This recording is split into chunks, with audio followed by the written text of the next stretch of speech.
Hello everyone, my name is Renrir, also known as Ren. Welcome to my forest. I'm your warden, and we're here to tell more stories. Today we are playing Slay the Princess for the very first time, and I hope you sit back and relax and enjoy the chaos of this stream. Uh, we kick off with a content warning. This is a horror game and is not intended for all audience.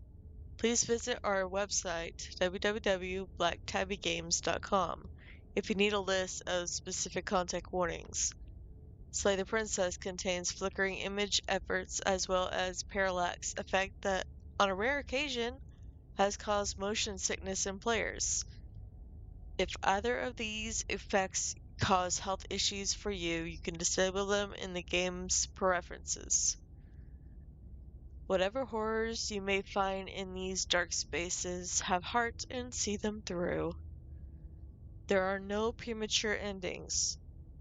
There are no wrong decisions. There are only fresh perspectives and new beginnings. This is a love story.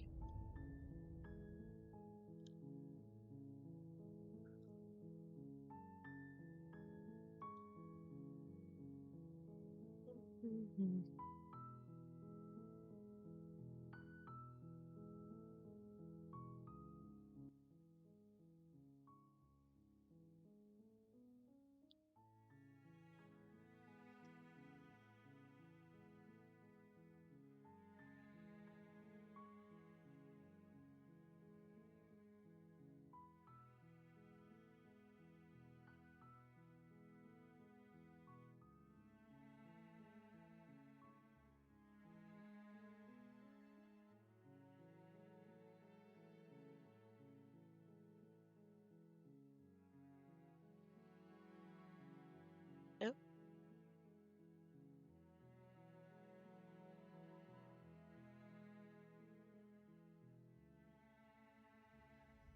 Moving. Chapter 1. The Hero and the Princess. You're on a path in the woods, and at the end of that path is a cabin. And in the basement of that cabin is a princess. You're here to slay her. If you don't, it will be the end of the world.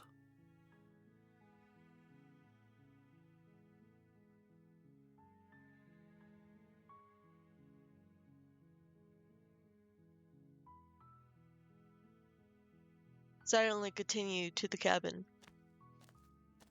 You make your way up the short path to the cabin. You'll find the princess within.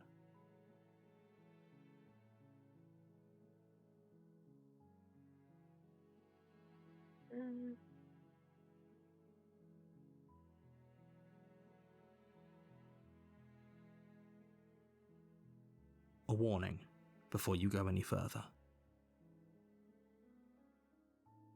She will lie, she will cheat, and she will do everything in her power to stop you from slaying her. Don't believe a word she says. We're not going to go through with this, right? She's a princess. We're supposed to save princesses, not slay them. Ignore him. He doesn't know what he's talking about. Proceed into the cabin.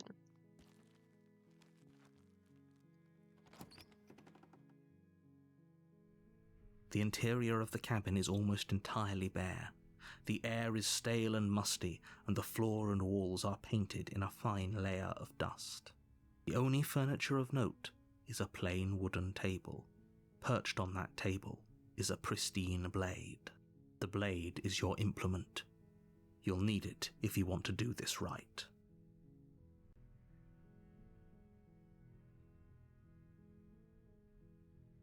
Explore. Take the blade. You take the blade from the table. It'd be rather difficult to slay the princess and save the world without it. Enter the basement.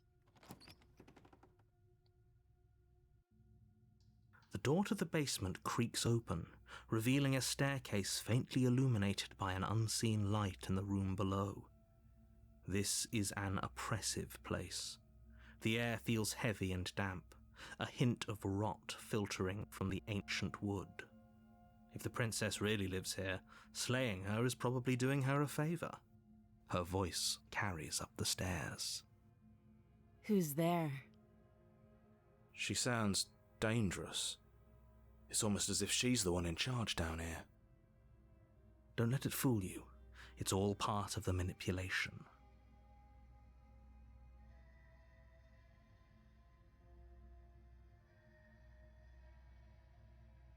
Continue down the stairs. Good. You're still listening to reason.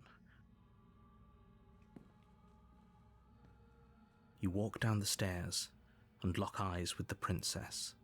There's a heavy chain around her wrist, binding her to the far wall of the basement. She's so coldly beautiful. Is she really a threat to the world? Focus on the task at hand. And there you are. Are you here to kill me or something?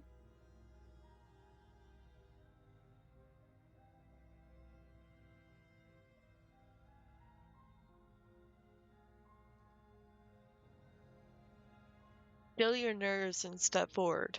You step forward, your grip on the blade tightening as you steel your resolve. Oh? No talking then? Fine. What even makes you think you can kill me? I'm probably chained up in this basement for a reason, right? And if that knife is the only weapon you have, you'll have to get close enough to use it. So, you should just drop it. Best not to risk finding out what I can do. She's unarmed. If you hesitate now, it'll be too late. End this.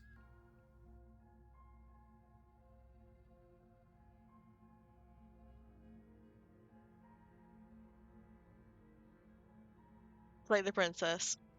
You lunge forward without a moment's hesitation. You feel flesh easily give way and look down to see your blade already sinking deep into her heart. Oh. This is it, isn't it? I'm almost embarrassed. I should have seen that coming.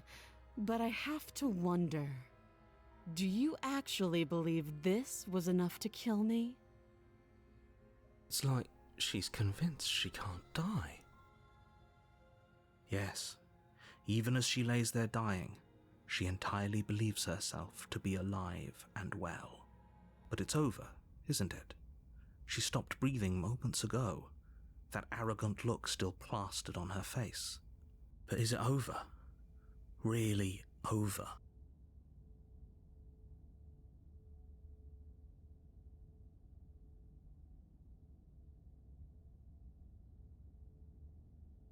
Of course not. That was too easy. It's over.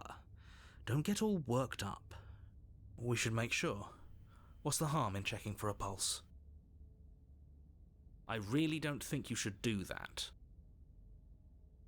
And why shouldn't we? Is there something you're not telling us? I've told you everything that's happened with complete accuracy. The princess is dead. Your blade pierced her heart. There's no coming back from that.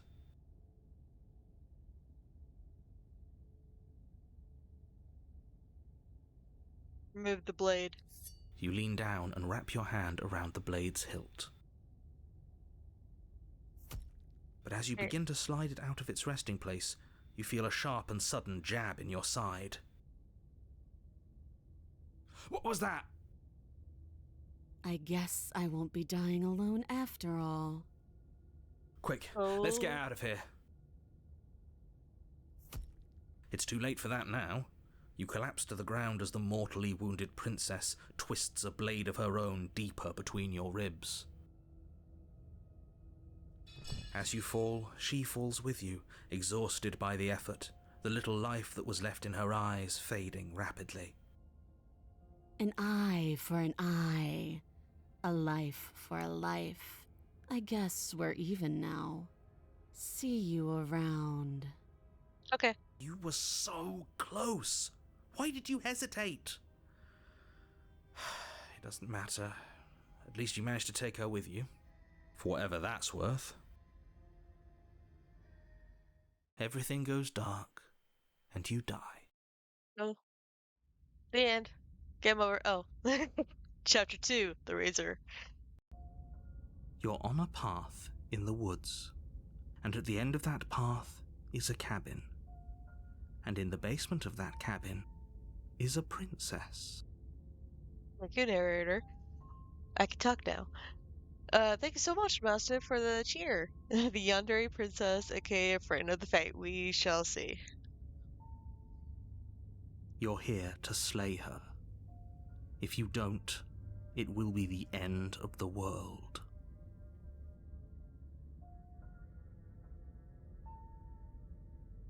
Turn around and leave?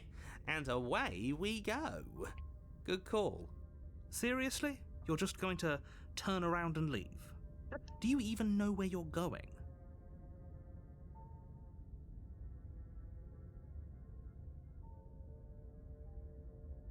Oh shit.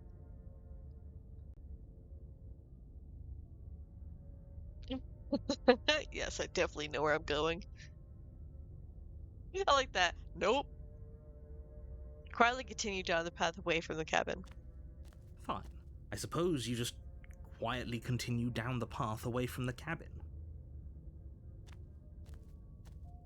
That's strange. What?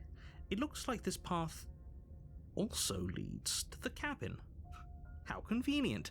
Everything's back on track again. Maybe the world can still be saved after all. Turn around again and leave again. You're really keen on wasting everyone's time, aren't you? It's Yes. remarkably selfish, if you ask me. I've already outlined the stakes of the situation. If you don't do your job, everyone dies. Like, dies. Forever.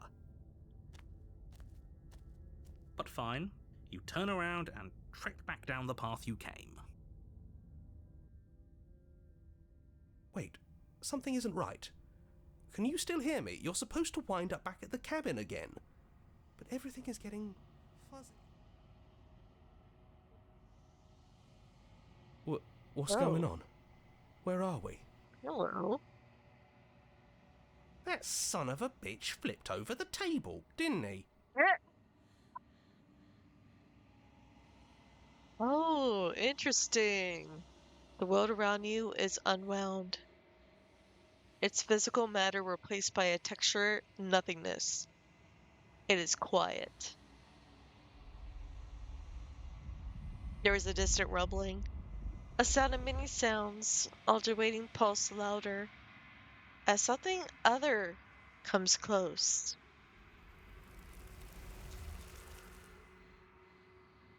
Okay.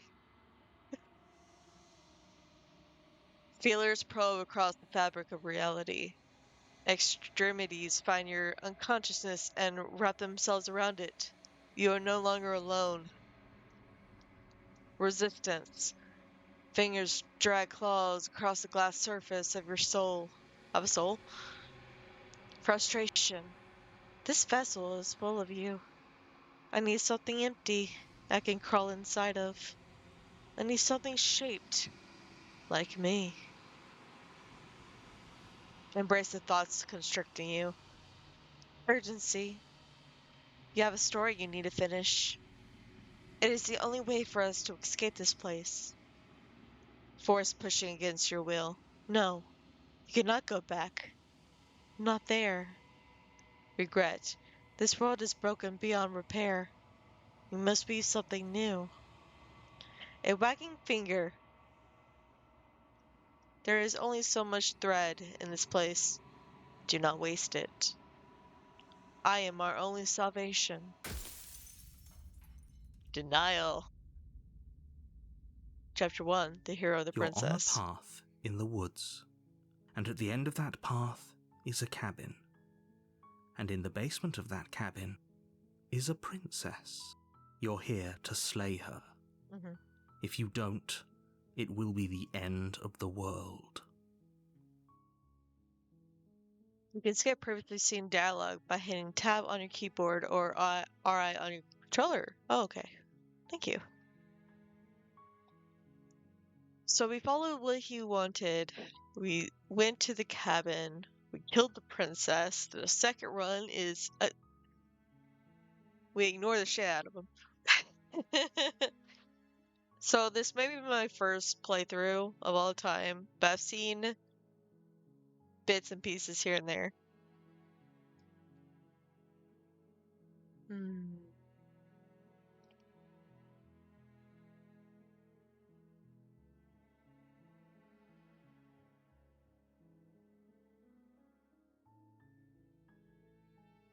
Have you considered that maybe I'm okay with the world ending? Of course I haven't. Why would I even consider that? Nobody wants the world to end. You sure? I mean, maybe some people do, like nihilists or very, very evil people, but surely you're not one of those, right?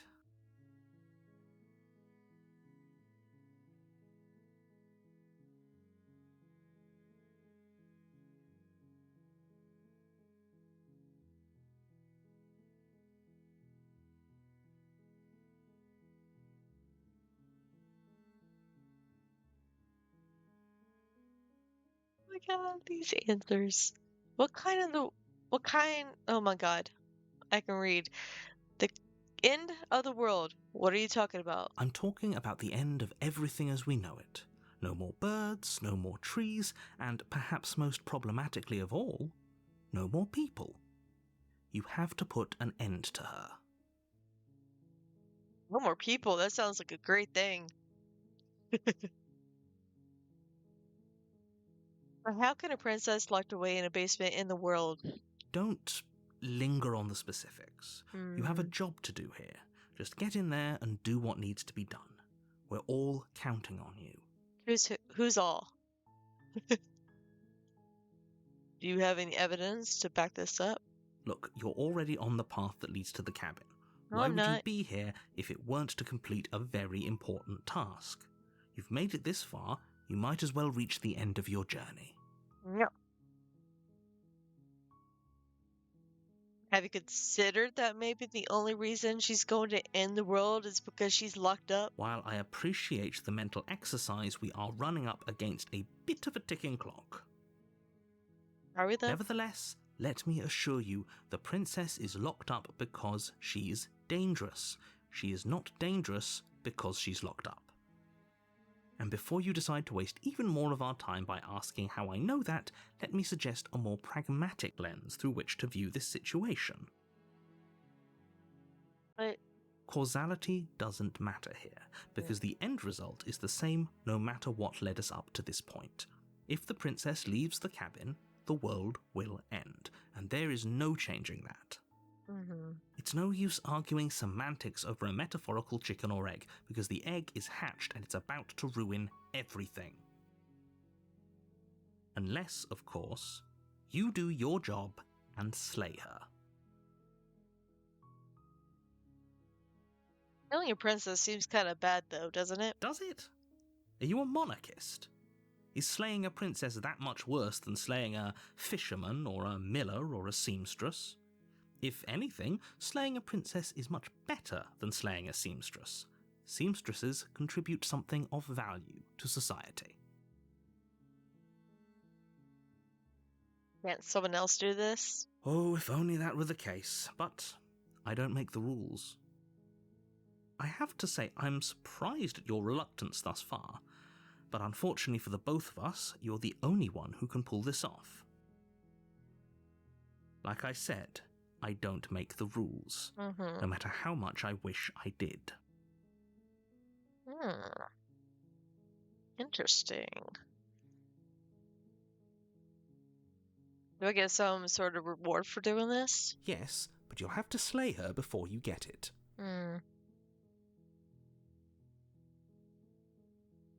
Can you tell me what my prize is going to be for doing a good job? It's a secret, but I think you'll like it. It's a special reward, just for you. And whatever you think it might be, I can promise you it's going to be even better than your wildest imagination.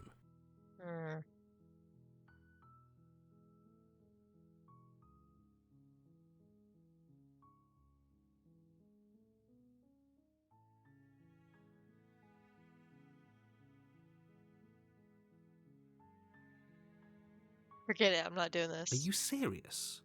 No, you have to do it.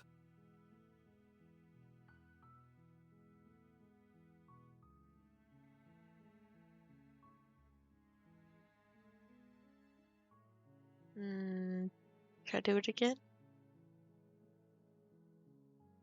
You know what? It wouldn't hurt. Turn around and leave. Seriously? You're just going to turn around and leave?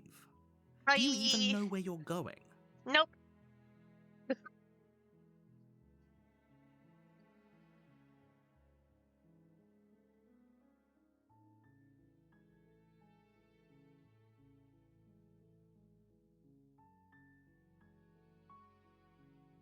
Like I said, I'm pretty okay with the world ending. I relish the coming of a new dawn beyond our own. There won't be a new dawn if the world ends. There'll just be nothing forever. Fine.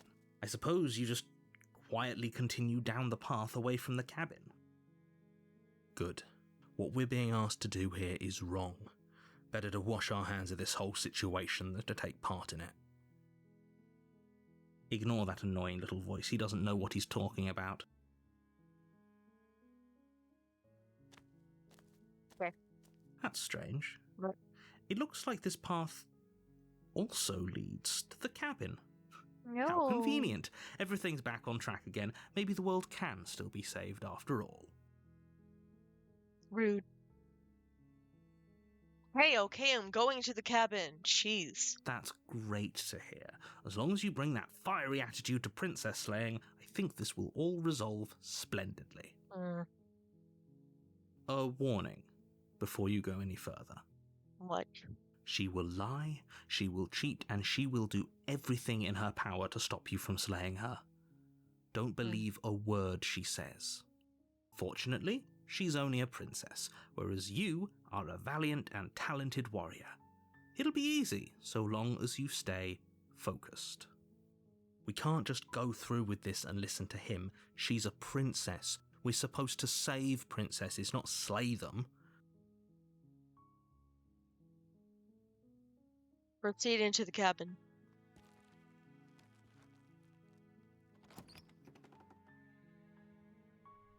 The interior of the cabin is almost entirely bare. The air is stale and musty, and the floor and walls are painted in a fine layer of dust. The only furniture of note is a plain wooden table. Perched on that table is a pristine blade. The blade is your implement. You'll need it if you want to do this right.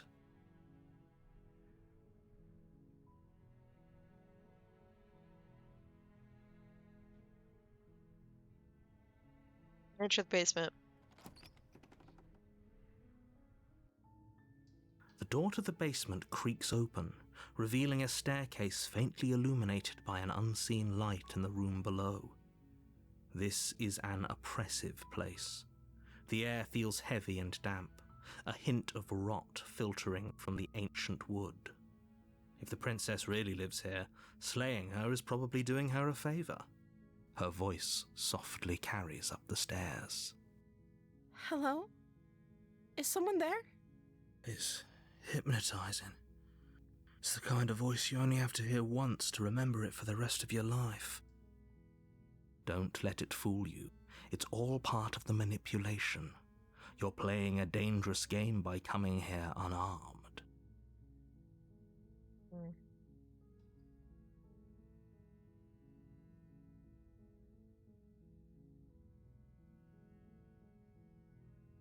Continue down the stairs. Good. You're still listening to reason. It would be better if you had a weapon, but you may still be able to do what needs to be done. You walk down the stairs and lock eyes with the princess. There's a heavy chain around her wrist, binding her to the far wall of the basement. She's beautiful. How could someone like this be a threat to anyone? I am begging you to stay focused. There's a lot riding on you here. Hi. Do you think you can get me out of these chains?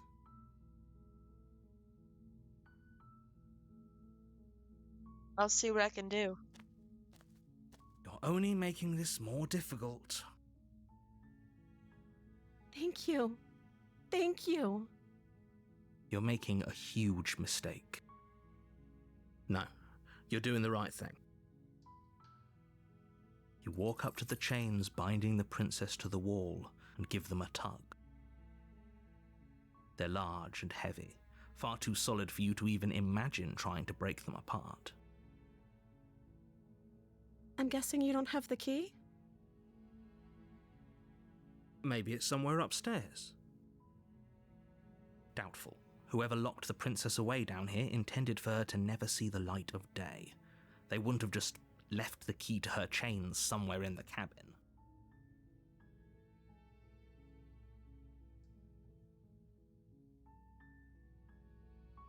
I'm going to check upstairs. Maybe the key's still laying around somewhere up there.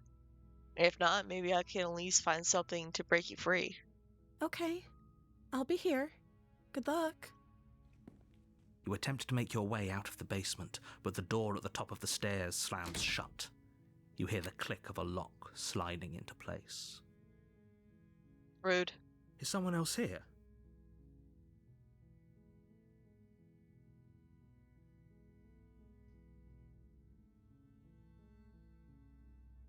Hey, let me out of here. Your shouts and pleas are met with silence.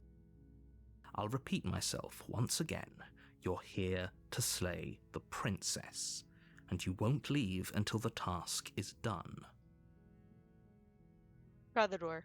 You try the door, but it's locked from the outside. Return to the bottom of the stairs. You make your way to the bottom of the stairs. This would have been so much easier if you'd just taken the blade like you were supposed to. Easier for whom? Easier for everyone. Look at the mess you're in. I heard the door slam. They locked you down here too, didn't they? There's a slight panic rising in the princess's voice. If I could just get out of these chains, I know we could force our way out of here together. She barely hesitates before raising her arm to her mouth, her teeth tearing through her limb with the determination of a trapped wolf. As she rips her flesh from her bone, a sound comes from behind you, the clang of bouncing metal. It's the blade from upstairs. You're not sure how it made its way down here, but if there's a time to strike, it's now. Or we could use it to free her. You won't like what happens if you do that.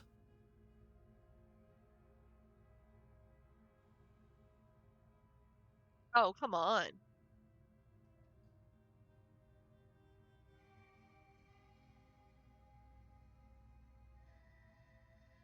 Say the princess. Fine. Against your better judgment, you place the blade against the ragged, self-inflicted wound on the princess's arm, just above the unyielding chain binding her to this place. You cut into her flesh. The blade is sharp, and it takes little effort to crack through the bone of her arm. Her limb falls to the ground, and the heavy chains follow suit. She didn't so much as utter a sound through the whole ordeal. No, she didn't. She smiles softly as her gaze meets yours, blood from her wounded arm dripping rhythmically to the ground. How is she still smiling after everything? It's like she isn't even bothered by what just happened. Thank you. Now let's get out of here. Approach the locked door. No, we won't have any of that. The stakes are too high. You can't just let her escape into the world. No, I can't just let her escape into the world. As the princess approaches the bottom stair, your body steps forward and raises the blade. Wait, this isn't fair. You can't just do that. Watch me. What are you doing?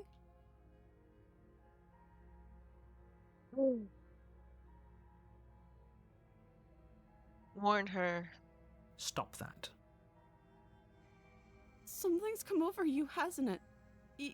You know you don't have to do this, right? Your body lunges forward, the blade held low, ready to sink into her heart. But the princess dodges, stumbling back against the wall before the blade has a chance to connect. Stop it! Stop trying to resist me. I'm trying to get you out of here alive.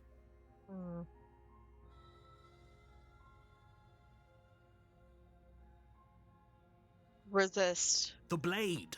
Move the blade!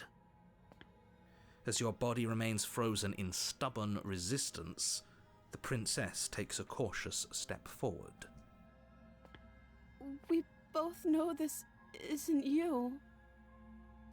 She nervously reaches towards you and takes the blade from your infuriatingly rigid hands. What are you doing? I'm sorry. I'll try to be quick. She plunges it into your chest, tearing through flesh and sinew. It is agony. But you aren't dead yet. Oh no, I'm so sorry. Stay strong. We can tough it out until it's done. For her sake. For her sake? Don't you start pretending that dying a painful death is some sort of heroic gesture. The two of you have literally doomed everyone. Whatever. She sinks the blade into your chest again and again and again, and you feel every inch of burning pain that slices its way into your body. I'm sorry. She doesn't know how to use a knife, does she? Apparently not, though it doesn't matter how sloppy her blade work is, does it? A stab wound is still a stab wound, and it won't be long before you bleed out. I'm so sorry. With one last thrust of the knife, your legs give out beneath you. You collapse to the floor, your blood pooling around you, your limbs unresponsive. The princess stares down at your ruined chest as tears carve rivulets of pink down her blood-spattered cheeks. It can't just end like this, right? Oh, that's rich coming from you. As much as I'd prefer for things to have gone differently, I can't deny the reality of what's happened. The two of you made your choice. It's over. Everything goes dark, and you die. Chapter 2. The Damsel. You're on a path in the woods, and at the end of that path is a cabin. And in the basement of that cabin is a princess. You're here to slay her. If you don't, it will be the end of the world.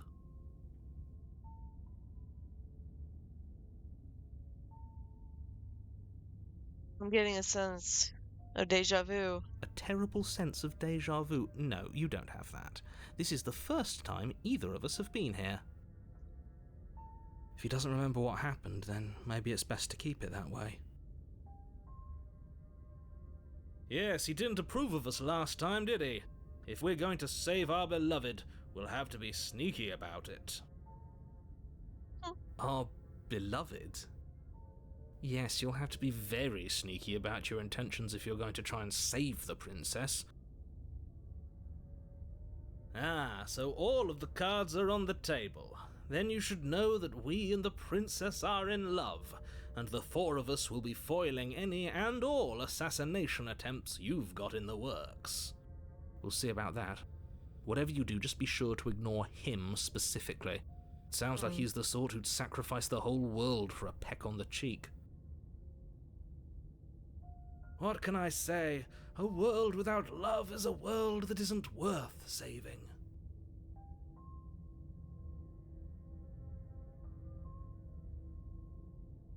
This is more than just deja vu, though.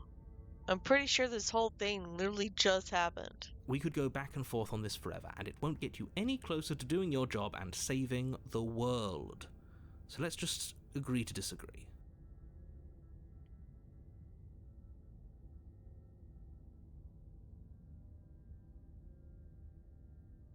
Let's assume I'm telling the truth and all this really did already happen.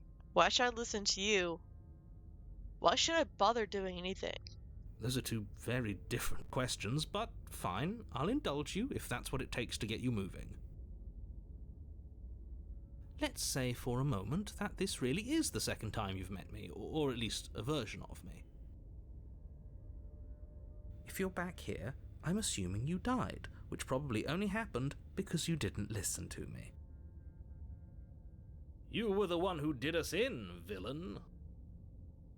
Well, not you in the literal sense, but you did everything you could to stop us from rescuing her. Oh, I wonder why. Maybe it's because the entire world was at stake. No lone princess is worth that price. I beg to differ. I'm not going to argue with you. I'm just going to take a deep breath and assume that whoever is making the decisions here has the common sense to ignore your protestations. Anyway, I believe your second question was, what's the point of doing anything? If you're asking that, it sounds to me like you're making the rather dangerous assumption that your actions last time around didn't have any consequences. What do you mean? Of course there weren't any consequences. You forced the princess to kill us, and now everyone's right back where they started. That sounds pretty consequence-free to me. Yes, but in this purely hypothetical scenario, that begs the question of how you got back here. Did time simply rewind itself, or were you instead transported to a different world entirely? If it's the latter, what do you think happened after you died? Do you think the people there lived happily ever after? Or do you think that the princess, left unhindered, brought about the end to everyone and everything just like I told you she would? She would never. She's a perfect angel that you cruelly imprisoned as part of some convoluted, dastardly scheme. Convoluted? I don't know how this premise could be any more simple. Princess bad, stop her, save everyone.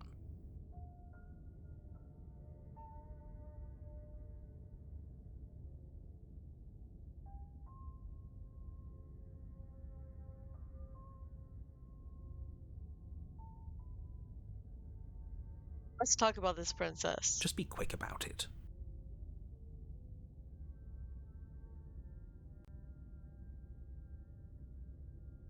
The only reason she was even able to kill me last time was because I let her. She could barely hold a knife. How is she supposed to end the world? She just can. Believe me, I wish I could tell you more, but you'll just have to trust that what I'm saying is true, and that, despite it all, you're fully up to the task that's been given to you. Maybe it's her beauty that threatens the world. Sure, it's her beauty. Why not? And before you ask, no, we can't just keep her down there. If you don't slay her, she's going to find a way out. It's unfortunate, I know, but it's just the way it is.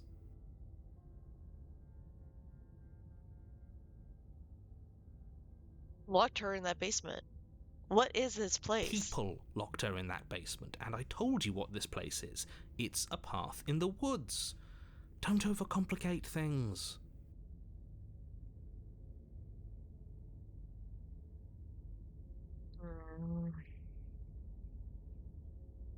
If people locked her away, why couldn't they slay her? Why is this falling on me? Look, I'm not supposed to say this, but it's because you're special. You're the Special. only person capable of doing this. Call it a prophecy, if that helps, but it's just the way things are. Oh, I didn't know we were special. Of course you're special. Why else would you be here? Calling us special isn't going to make us friends, even if it did feel nice. Oh, believe me, the last thing I want is for you and I to be friends. But I'm a professional, and I'm not going to let my dislike for you get in the way of helping you save the world. We're special, guys. We're so special. God. You're being cagey. What aren't you telling me? I've told you everything you need to know. Going into more detail would just overcomplicate an otherwise very simple situation and make your job more difficult. Not Does to it? sound like a broken record, but the less you know about her, the better things will go for all of us. I know it sounds like I'm hiding something, but you're just going to have to take me at my word.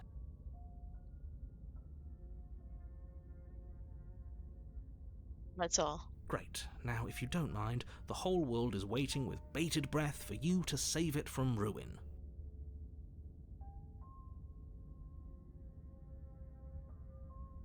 I'm with them. I'm going to find a way to save her from that cabin. That's right, you can't stop all of us. We're going to sweep her off her feet if it's the last thing anyone does. Are these really the sorts of people you'd like to align yourself with?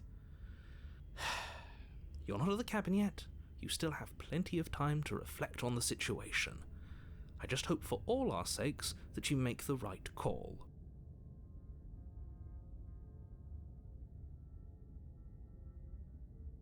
Proceed to the cabin. A warning before you go any further. She will lie, she will cheat, and she will do everything in her power to stop you from slaying her.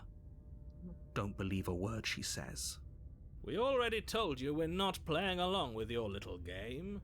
It's your lies that can't be trusted. Her beauty is the only thing in the world we can believe in. I think we've already been over this. I'm pretty sure he just likes the sound of his own voice. I do, but I also speak from the heart. My passions are too great to be stifled. They must be expressed. Sure, yeah, your passions are strong and all, but not everyone needs to hear them. Some things are better kept quiet. Don't pay their bickering any mind. Focus on the task ahead.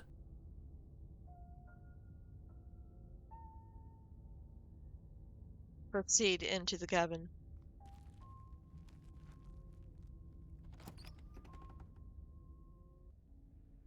The interior of the cabin is clean and elegant, its stone walls draped in fine-threaded tapestries, a prison befitting a royal prisoner. The only furniture of note is an ornate wooden table with a pristine blade perched on its edge. The blade is your implement. You'll need it if you want to do this right.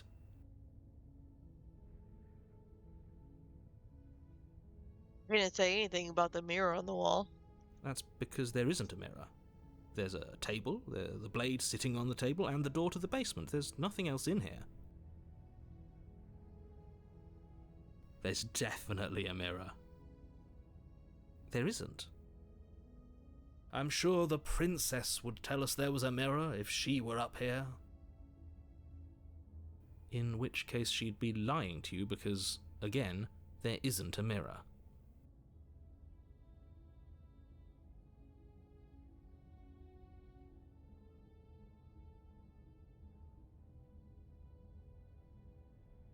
Why would you lie about that? What's the point?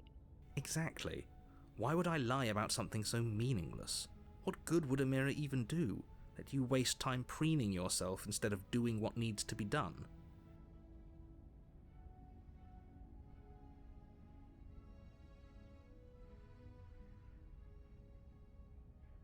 This whole cabin is different than last time. Very different. Is it? I can't say I was paying much attention to the scenery last time around. Maybe that's because you haven't actually been here.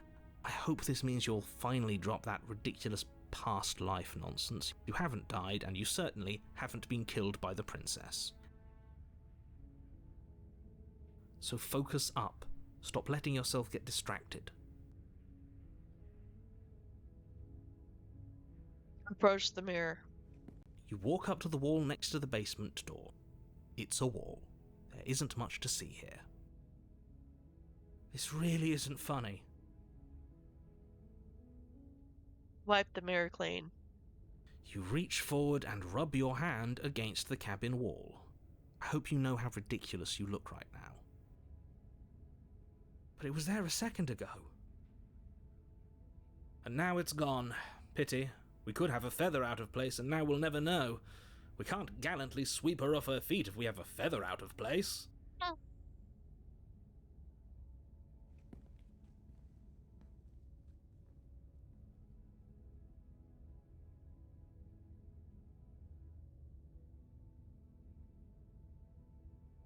Take the blade.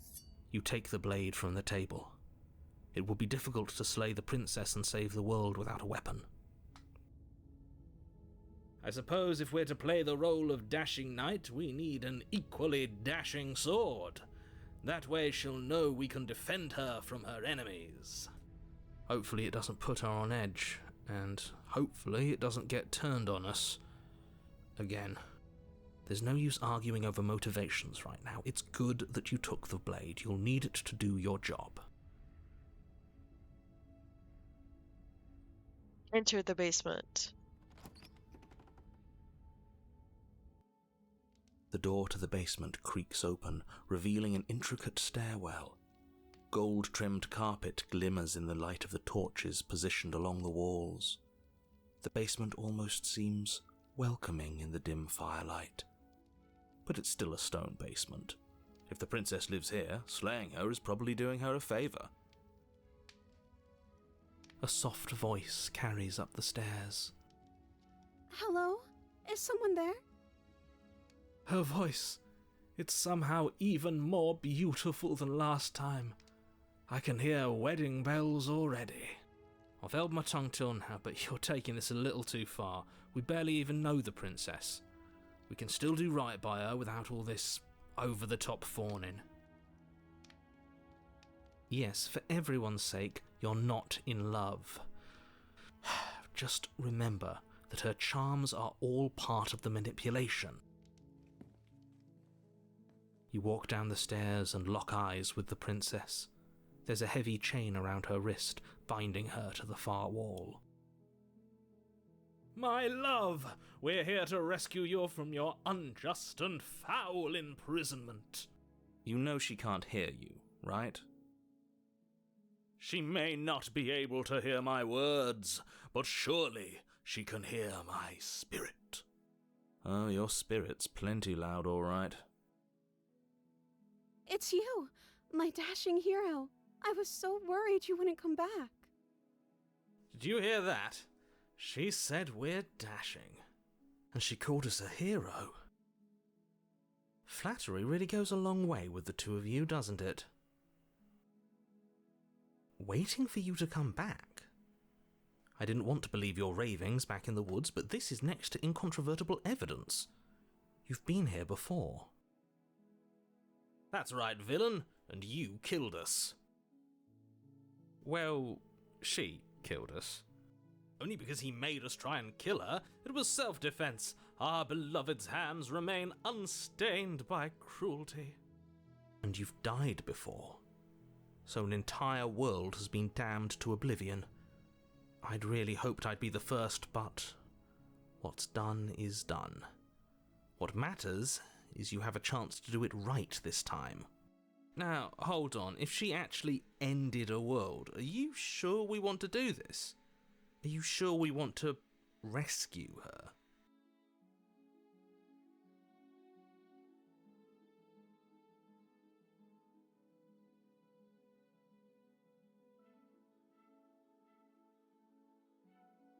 What happened after I died?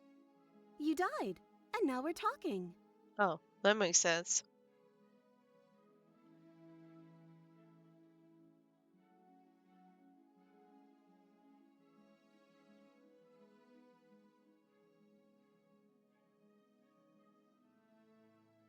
But before we started talking, did the world end? Did you win the world? I don't know. Was I supposed to have ended the world? Would that have made you happy? Isn't that just like our darling princess? She wants to make us happy. My heart melts further with every word that passes through her beautiful lips. Are you listening to her? That's a confession.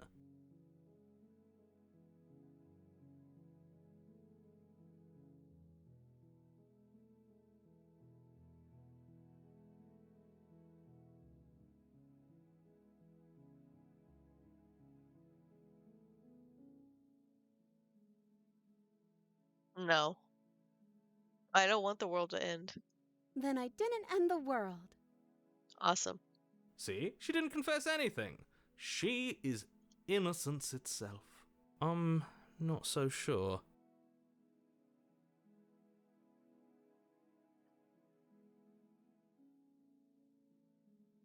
I'm sorry about what happened last time. The narrator who sent me here to kill you took over my body. It was extremely unfair. If another version of me was pushed to such drastic action, it was for good reason. That's okay. You were just doing your best, and that's all that matters. She took that in stride. To a surprising extent. An almost unsettling extent, actually. That's because she's perfect. Do you think she has someone like him telling her what to do? She doesn't. There's no one else like me. I think he's right, because I like it better if she doesn't have some horrid little voice like him, always trying to drive her to violence.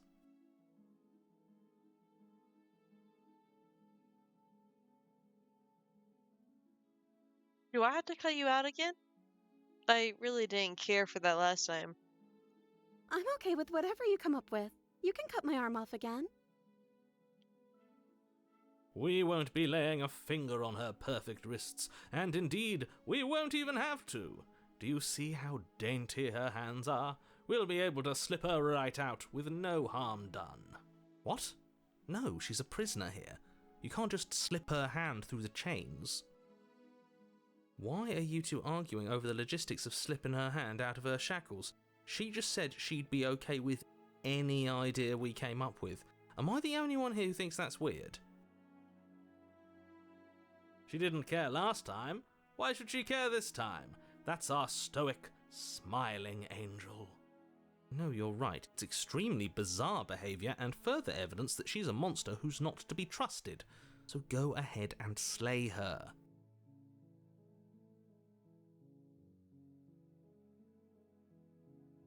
Rescue the princess. No. I can't let you do that. If you take another step towards the princess, I'll... You'll what? Take over our body and force us to try and kill her? Yes. Not on my watch, villain. My passions contain titanic depths, and if you try anything that might harm our dearest, I will end our life without a second thought. You wouldn't. Speak for yourself. I would. I'd listen to him if I were you. He has a lot of strong feelings. And doesn't the world end if we don't stop her? You approach the princess and gingerly slide her hand from her bindings. That shouldn't have worked. I'll be damned. We're doomed. I can't believe it. But I guess I have to. I told you. There's no life more worth living than that of a true believer. I'm free, and you're not trying to kill me this time. Thank you. Thank you so much. The princess jumps up and smothers you in a joyful embrace. Ugh. Are you sure you want to do this? Just one slip of the wrist and your pristine blade is buried in her back, and everyone out there is saved. Is that a threat? You know what we'll do if you try it. You're going to regret this. What do we do now?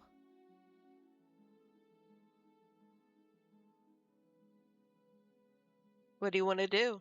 Let me guess. End the world? Spoken with the rank cynicism of someone who has never felt love in his heart. I don't actually know. Nobody's ever asked me what I wanted before. She doesn't even know what she wants. You may have had her all wrong. What if this whole thing is just a misunderstanding? What if she doesn't want to end the world? You're so gullible. Is the only thing you've ever doubted the actual truth? I think I want to leave. And I think... The princess closes her eyes in deep reflection. And then she shrugs. I don't know. What do you want to do?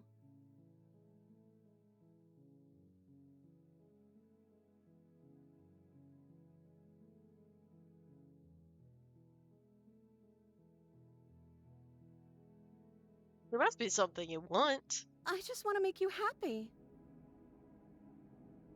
She can't just want to make us happy.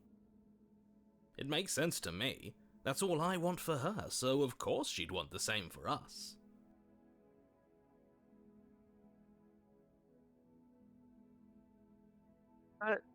What would make you happy? I just want to make you happy. Is she broken? What's Oh, going God. on? What's going on is she's lying to you, only she isn't a good liar. Are you starting to trust me now?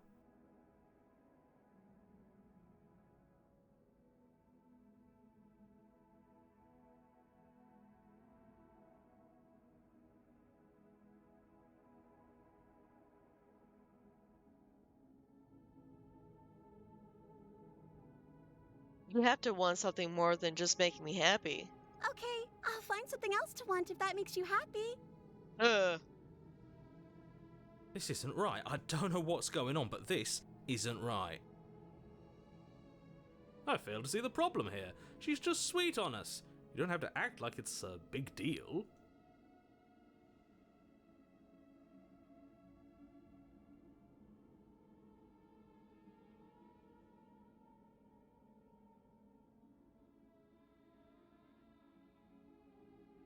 Okay. Clearly something is happening here. And I'm very scared.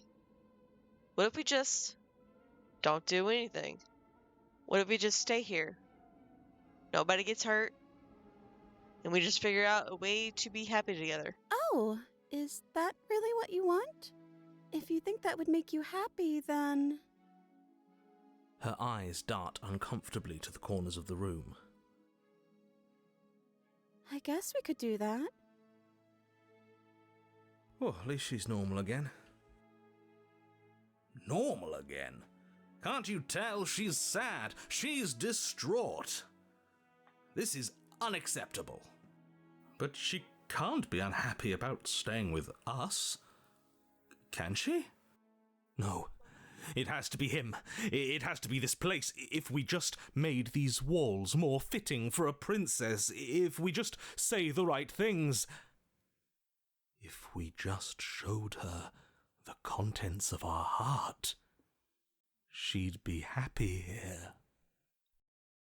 As the voice thinks its thought, your hands raise, fingers pointing towards your chest, and then... What? No, you absolutely do not do that.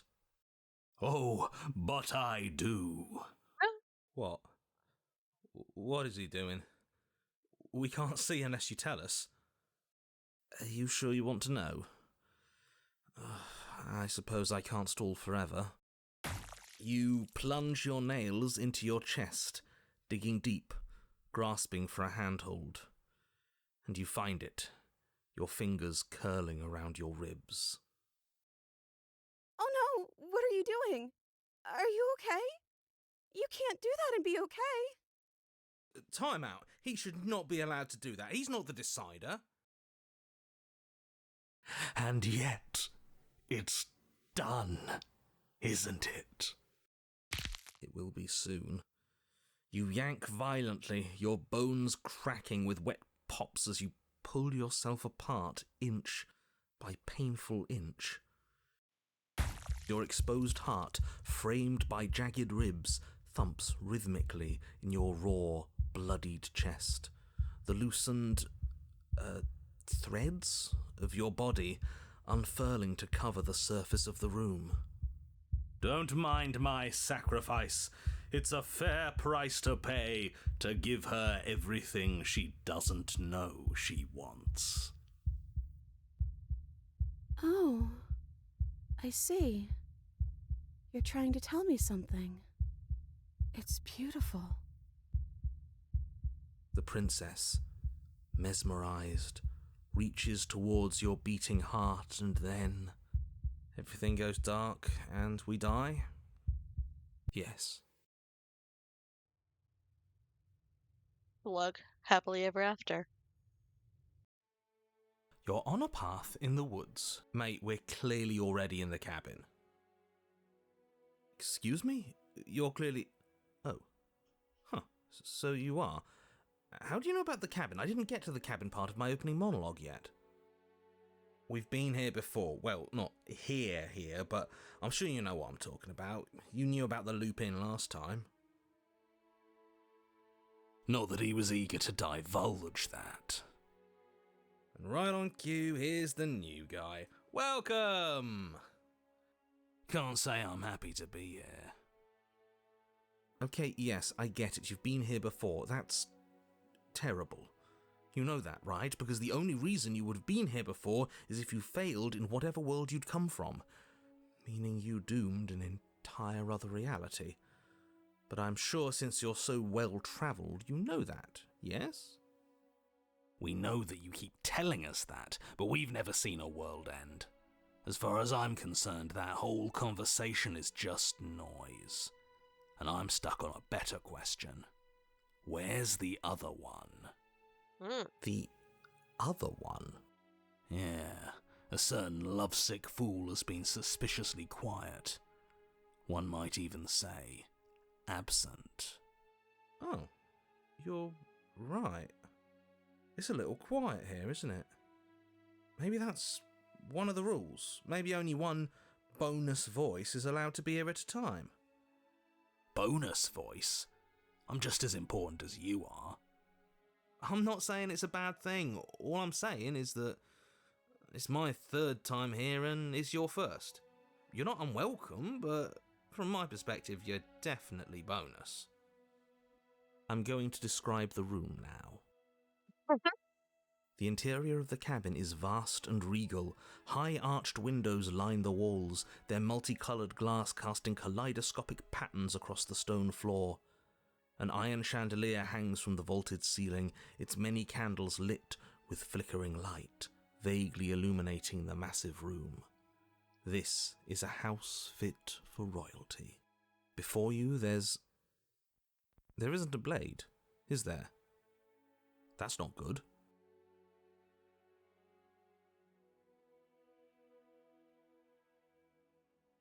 So none of you are going to talk about the mirror? Oh, I see it.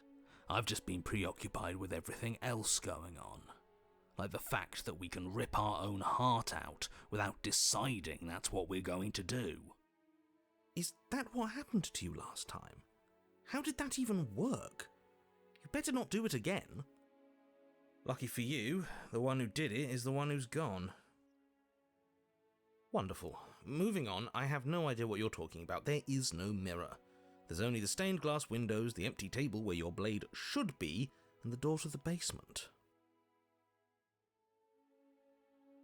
You said that last time too, but that hasn't stopped it from showing up again. Or moving. Mirror or no mirror, the door to the basement, your only way forward, is just on the other side of the room. How about you walk over there?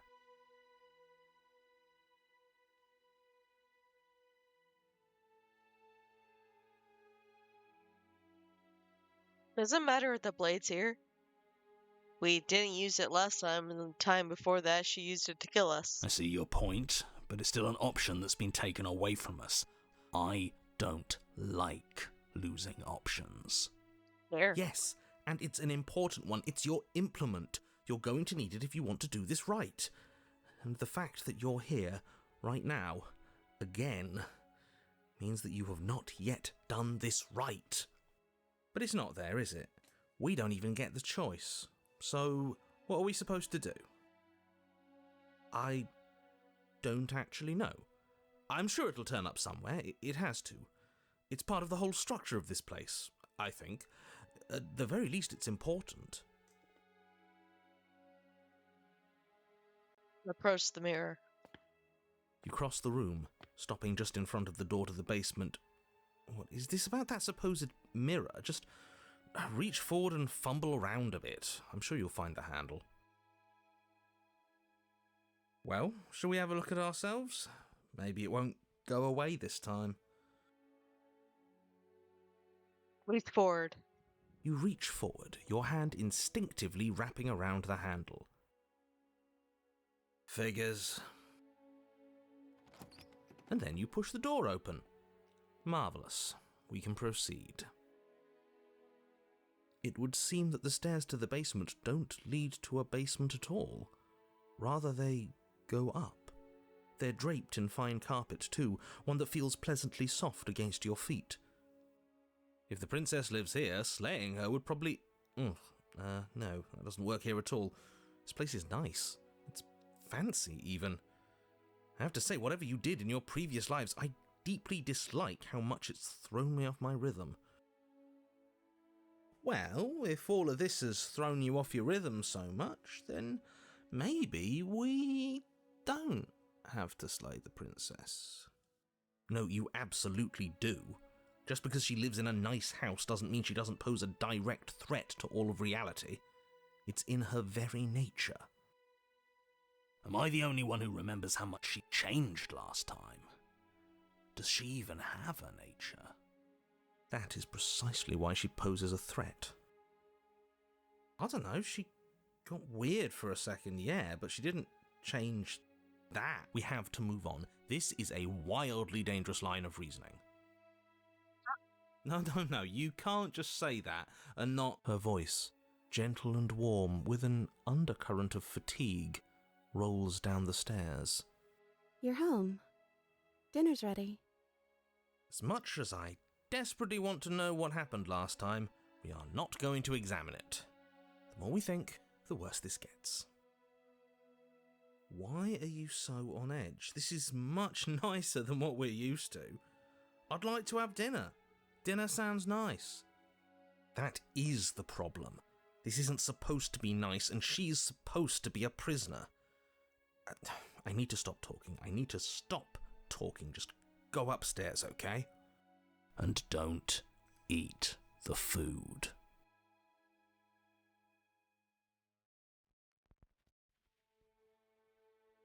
Proceed up the stairs. This hall, like the one below, is grand and beautiful. Torches bathe the room in warm, comforting light, just enough to illuminate the tapestries along every wall, woven with scenes of chivalry and courtship and romance. The many cloth eyes are fixed on each other, gazes averted from the long table in the centre of the room, the princess seated at its far end. Your pristine blade glints in the weak torchlight, hanging from a golden chain around the princess's neck. So that's where it is. And the tip is already pointed right at her heart. Okay, everything is falling back into place. All you have to do is cross the room, push down a little, and the entire world is saved. That's easy. Isn't that suspiciously easy? There has to be a twist. There has to be something waiting for us. You saw what happened to her last time. She's not what she seems. You're here. Now we can start being happy together. Why don't you sit down? Wouldn't that be nice? As the words leave her mouth, the torches flare and a chair swings in from behind, knocking your legs out from under you. You're forcibly seated at the head of the table. Isn't that better? It is better, right? What is this place? It's our happy ending, just like you asked for. It's everything we're supposed to have ever wanted.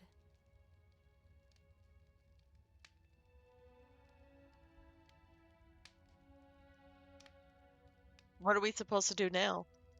Oh, right, dinner. I'd totally forgotten about it. The flames burn bright and a shadow dives across the table. In its wake, it leaves a feast. Go ahead and dig in. I'm sure you're hungry.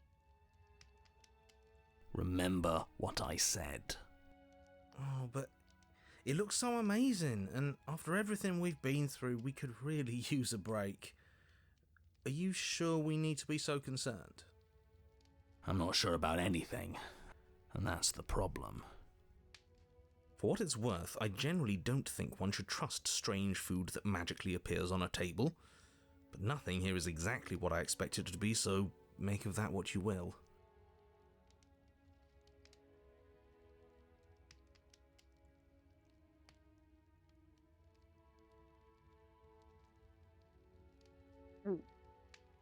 You begin to feast, and the princess follows suit, her soft smile never fading.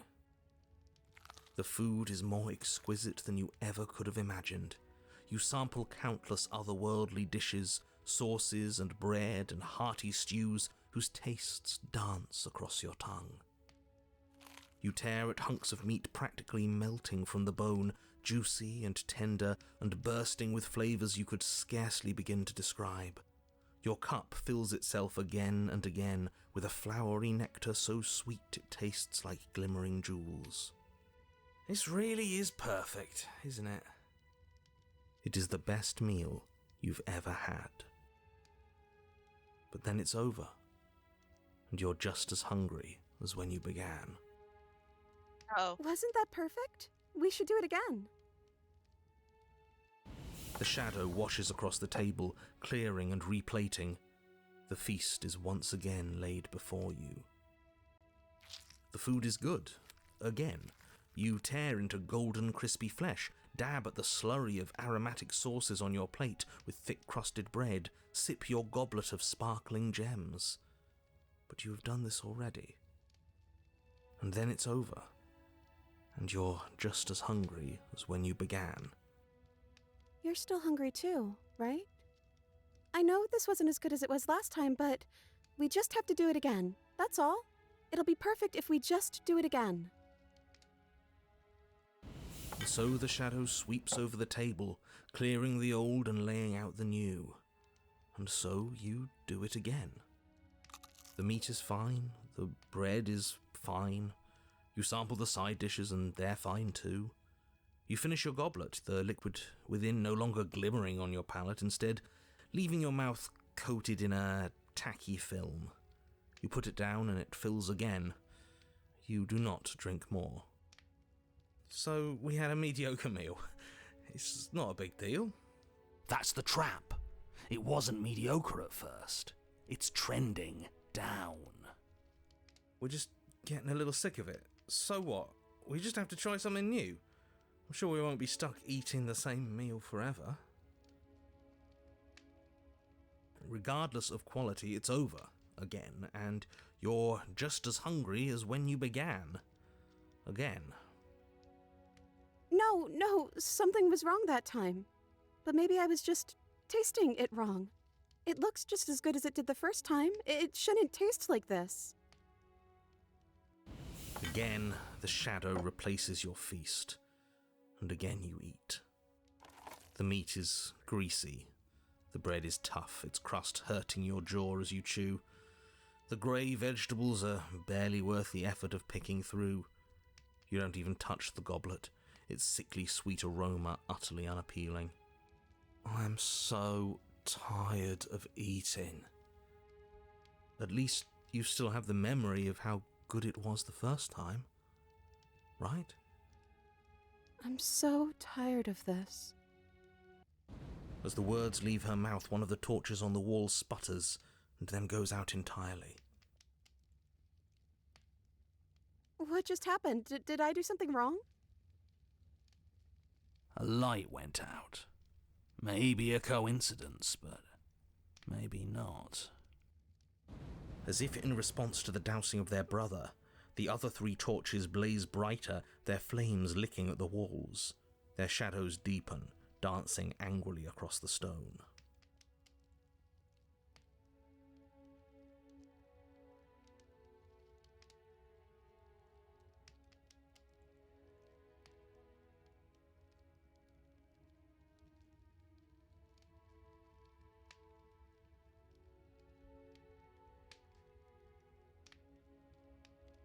I don't think you did anything wrong.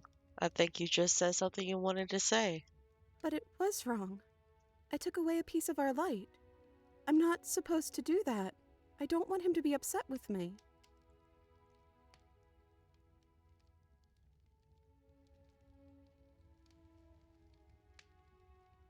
You said he. Who is he? He's the voice that whispers sweet nothings in my ear. I think he made this place for us. It all makes sense now. It's him, isn't it? He's making all of this happen. He's the one who's trapped us here. Who? The lovesick one, the one from last time, he's not gone. He's just with her now. He's the shadow.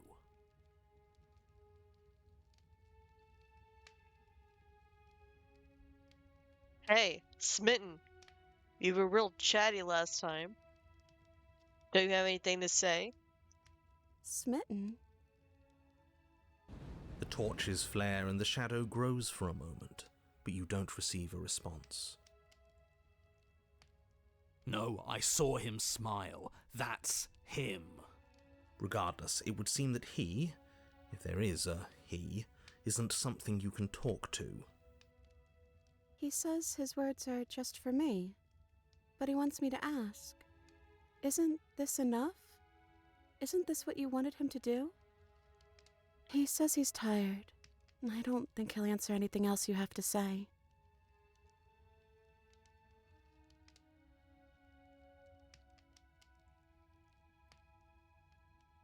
Well, we ate. What are we supposed to do now? I don't know. Maybe we could play a game. Yeah, that's exactly what we should do. The flames roar and the shadow comes dancing across the table. It leaves behind an intricate game, its pieces elegant and beautiful and enticing, its simple rules already apparent, even with little explanation. We can probably work together to figure this out as we go. That sounds like a lot of fun, right? Yet another waste of time. Why all the distractions? What are we being distracted from? That's the real game. And I feel like I'm 2 steps behind. You're overthinking it, mate. I feel like this is just something to do. We might as well try to have some fun. You and the princess do indeed figure it out as you go. And what a game it is. The tension between turns, the triumphant highs of moves well placed, and the tragic lows of miscalculations and careless plays. The warmth of trust and the cool texture of deception. And then, the climax, as she places her final piece. Oh, I think we got the rules wrong. And so you start over. Time passes. You play the game. You win. Hey! Will you look at that? Oh, you won. I guess we can play again. Time passes. You play the game. She wins. Oh, I won. I guess we can play again.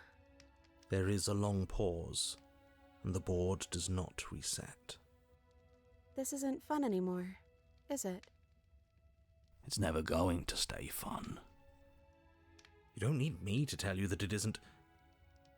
Oh. The princess visibly panics as another torch sputters. Wait. Maybe this is just too easy. Maybe if we added more rules and pieces, it would be fun again. Yeah. The game's just a little simple. We can make it fun again. The shadow descends on the board once again. More pieces are added, their shapes more intricate, their purposes less immediately clear, and the two of you set about discovering the complexities of the game anew. And so you do. And it is fun again. In fact, it's almost as fun as the first time you played, and the sputtering torch roars back to life. But then you get used to the additions, and the feeling starts to fade, a creeping numbness settling in over the board. More pieces are added. The feelings flare. The feelings fade. The princess suggests new rules. A glimmer of what could have been excitement flits through your mind, quickly vanishing as the game progresses. Your pieces advance in an ever-increasing slog to their destination. Winning and losing become nothing but ends, and even the end becomes nothing as you roll over into a new game, the board resetting as many times as you can finish, until finally... I'm out of ideas. I'm actually out of ideas this time. I don't think I can play anymore. As the words leave the princess's mouth, another torch goes out. Again, the remaining flames burn brighter, and the shadow dances faster. I'm happy. I promise. We're both so happy here. You don't have to be upset. This is awful. I think we all know that we're not happy. We just have to admit it to ourselves.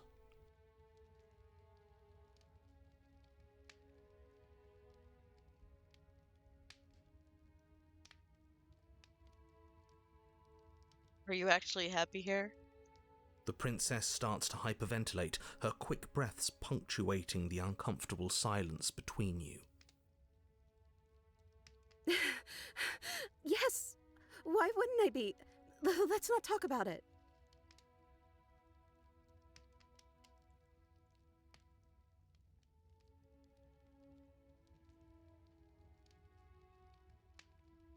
Okay, so we've eaten. We played games. Now what? I don't know. But we can't do those other things anymore, can we? Maybe we can just spend time together? Princess smiles as the two of you wait. Come on, there has to be a way out of this. This can't be the rest of our lives. This can't be forever. And wait. We live in a changing world. We know that. Something has to happen. And wait. You keep saying that, but we can't wait forever. There is no waiting forever. And wait. I can't do this anymore. Oh. No. Oh no. The third torch sputters out. The princess's shadow dances furiously against the far wall. There's just one left. What's going to happen when it goes out?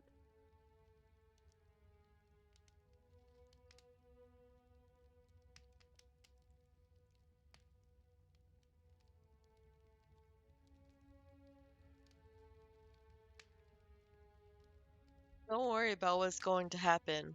If you could do anything in the world, what would it be? What would you choose? I think I'd like to dance under the stars. That sounds lovely. But there aren't any stars here. I'd have to leave. As she says that, the shadow rushes forward and tightens its grip on her wrists. I'm not happy here. I don't think I ever was. The princess sobs, burying her face in her hands as the final torch blows out.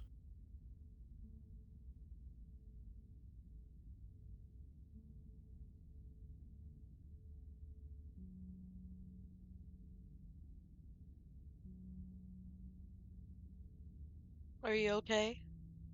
She raises her head, mascara trailing down her cheeks. No, it feels like an important part of me is gone. But I'm still here. I don't know what to do with that. I don't know how I'm supposed to pick up the pieces. The princess's eyes dart to the floor. Well, we can't sit here forever. That part of us is over. The princess pushes herself from her chair, and you instinctively do the same, waiting by the top of the stairs as she quietly crosses the room.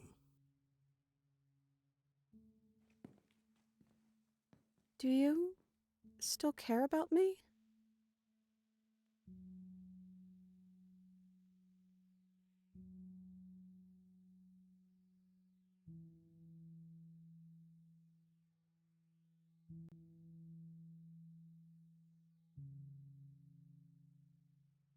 Whatever we had between us wasn't real. This is real.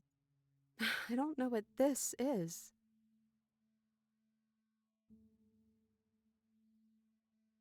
I'd like to find out. Me too.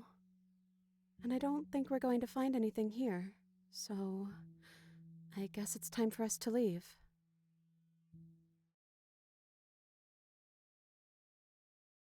Offer her your hand. As the princess steps towards the stairs, you offer her your hand.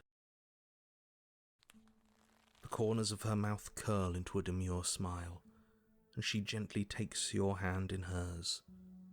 She's cold and a little clammy, but her skin against yours is the most real thing you have ever felt. You're offering surprisingly little resistance. If we leave the cabin, doesn't that end the world? It does if he's telling the truth. Yes, well, I've seen my fairy tale ending, and I think there might be worse things than the end of the world. It really was just all meaningless blather then, wasn't it? Think what you will. I'm done fighting. You and the princess don't exchange words as you descend the stairs to the cabin's entrance. And then the two of you step out into the world. I think this is the end of me, even if it's not the end of you. I hope this was worth it. Genuinely, I do. He's really gone, isn't he? Yeah. There's an itching in the back of my head that feels like it's finally been scratched. No more shadowy figures yanking at our strings. No more strings.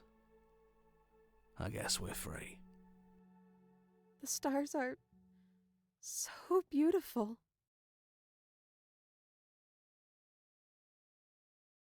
My moment passes over you.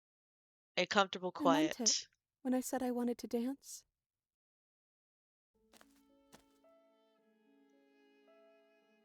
She gently pulls you forward, and the two of you fall into a graceful step. The only rhythm that guides you is the shared thumping of your hearts, beating in perfect unison. Her face, worn and tired, brightens the faster you move, a soft, sad smile widening and widening until it reflects only genuine affection.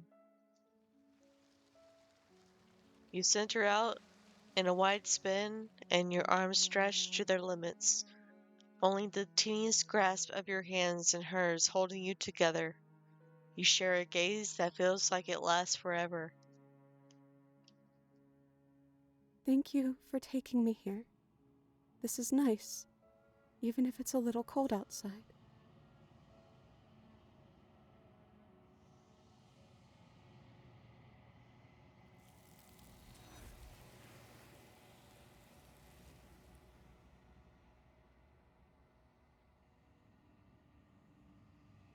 But you do not get the chance to respond. Something has taken her away, and it's not something else in her place. She's gone. Where did she go? Should we try and find her? And is that a mirror? Why is it here? Why now?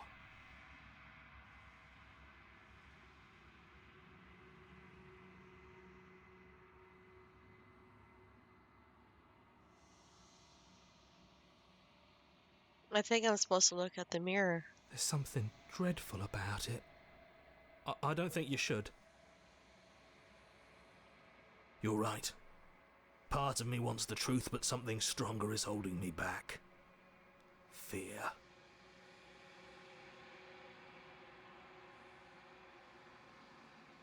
Approach the mirror. I'm begging you, don't do this. Ignore him. You approach the mirror.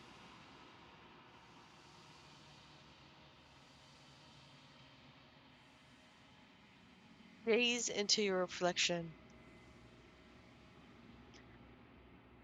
Silence as you reach forward. They're gone, but the mirror remains.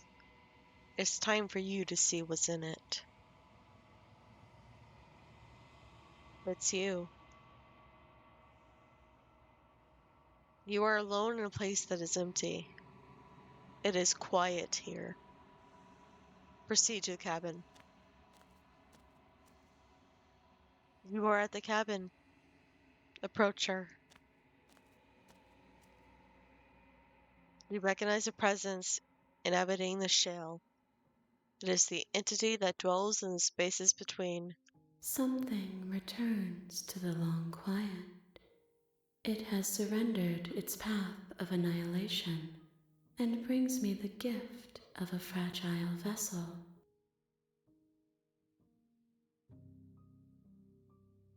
You're that thing I met in this space outside of the woods, aren't you? I thought that was a dream. Vague recollections, empty tunnels without a mouth. I am sorry if I frightened you. What are you? I am solitary lights in an empty city. What are you? I'm a burb. Solitary lights? What do you mean? Thoughts without connections. A dim and nascent network. I wish to be more.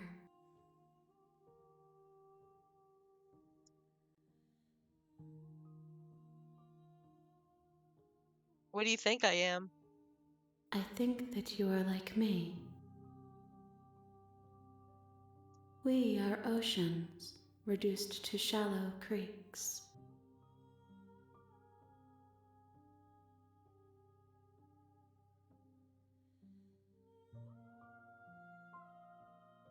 A gift of the fragile vessel? Yes, nerves and fibers to feel the worlds beyond, perspectives to make my own.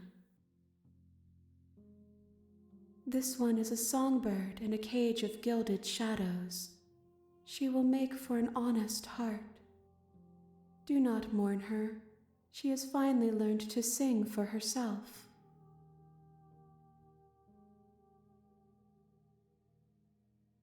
Is this the end of the world? How can the world have ended if we are talking?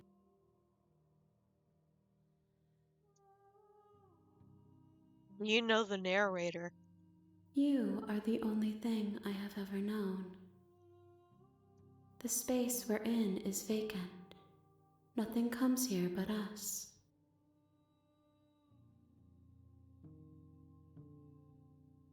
Are you what sent me to slay the princess? Are you what trapped me here? I have only just now stirred to consciousness. I could not have trapped you here, and I too yearn to be free.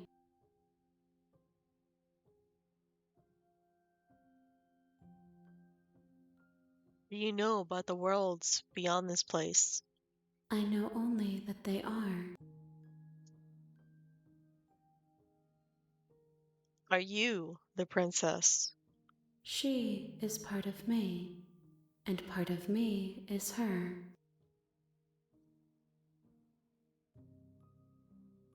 Or were you always the princess? Or are you just making her a part of yourself? You speak in circles. Does it matter where one thing begins and another ends? Let her out of there. I'm sorry. There are some changes that can never be undone. There are some tears that can never be unshed. This is not a place that can hold a fragment of a concept.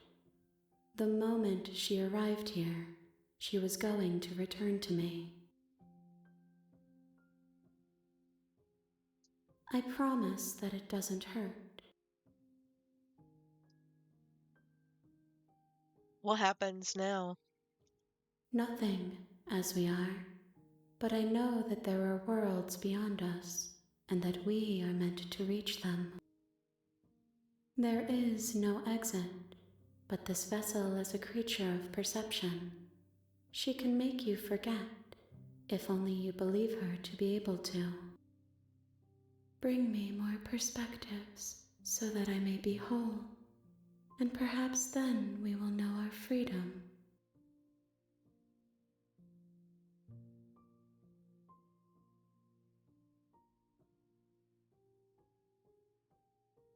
Aren't you scared that I'll find a way to kill you? I have not lived. I am not afraid to die. How much will I forget?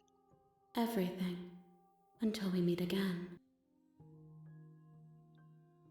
How many more pieces of you do I have to find? More than you have found, but less than there are to find. I am infinite. The rest will find their own way home. And what if I don't let you do this to me? Then we will be here forever, as we are now. Unfinished, dry, hollow.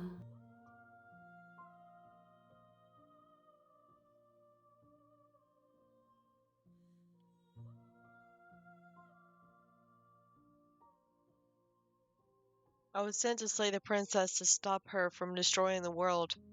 If I help you, is that what you're going to do? You ask of things that cannot be done. To destroy is merely to reshape, to remold.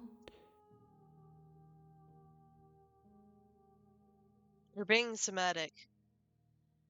What are you going to do if I help you? How can I know? I am flickers in something sprawling and unilluminated. Okay. Make me forget. She asks that I tell you to remember her. You won't. Everything goes dark. And you die.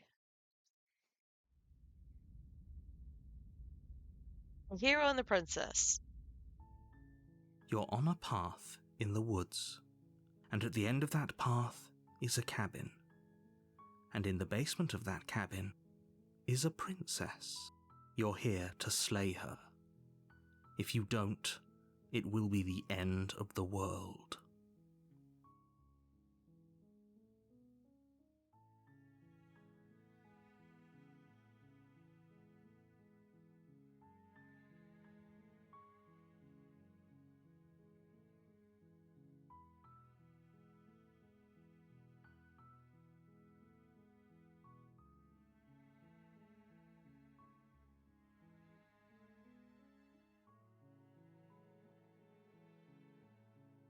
Silently continue to the cabin.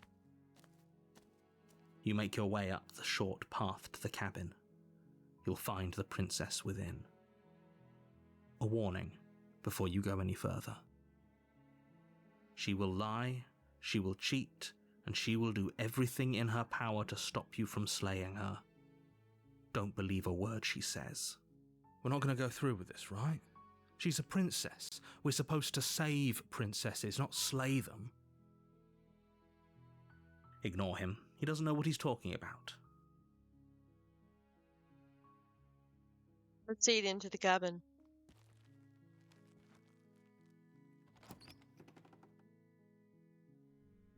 The interior of the cabin is almost entirely bare. The air is stale and musty, and the floor and walls are painted in a fine layer of dust. The only furniture of note is a plain wooden table. Perched on that table is a pristine blade. The blade is your implement. You'll need it if you want to do this right.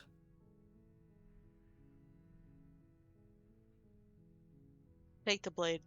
You take the blade from the table. It'd be rather difficult to slay the princess and save the world without it. There's other ways. I mean, what? Enter the basement. The door to the basement creaks open, revealing a staircase faintly illuminated by an unseen light in the room below. This is an oppressive place. The air feels heavy and damp, a hint of rot filtering from the ancient wood. If the princess really lives here, slaying her is probably doing her a favor. Did you hear her name? Did I say her name? I don't. What? I don't know. I I don't think I said your name.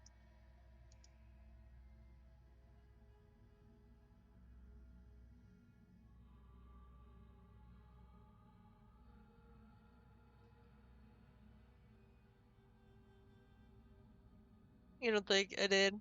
But it sound like it? Yeah, forest streams open. Oh yeah, multitasking for the win.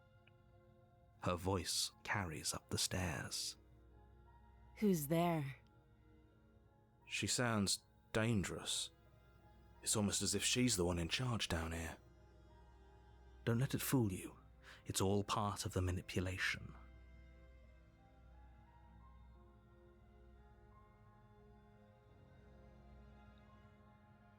Continue down the stairs. Good.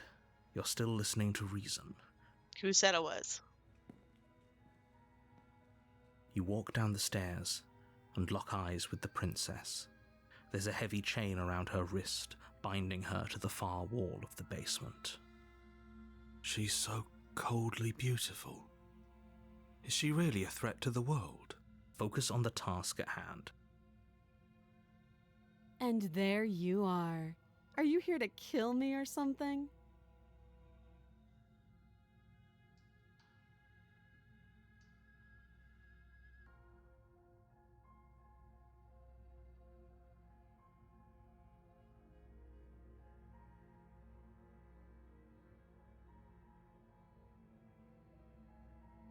I'm just here to talk. Then why did you bring a knife with you? How about you drop it, and then we can chat? She makes a compelling point. What if we just dropped the blade and talked? Look at her. It's not like she's a threat. Don't you dare. It's fine. We can decide what we want to do after we talk to her. Maybe she really is a monster, but killing someone in cold blood isn't very becoming of us.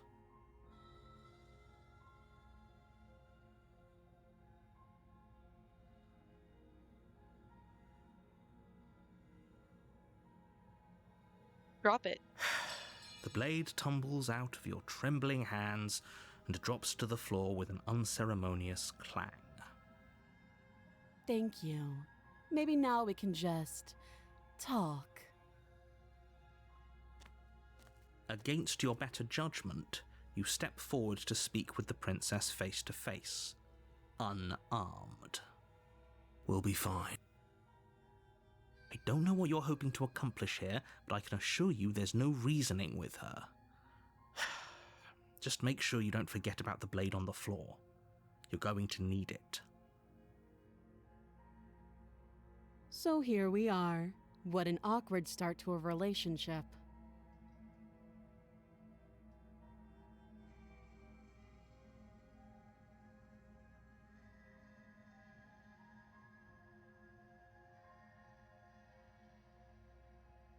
How would I get you out of here?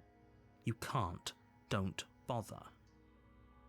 I'm guessing you don't have the key then. I'm sure there's a key somewhere around here, and if there isn't...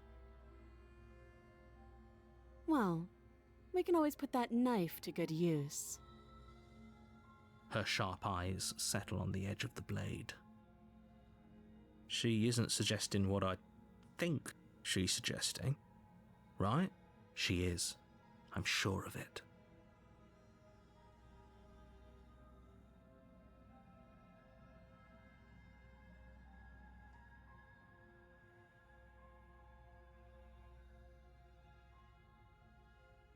What's your name? She hesitates before answering.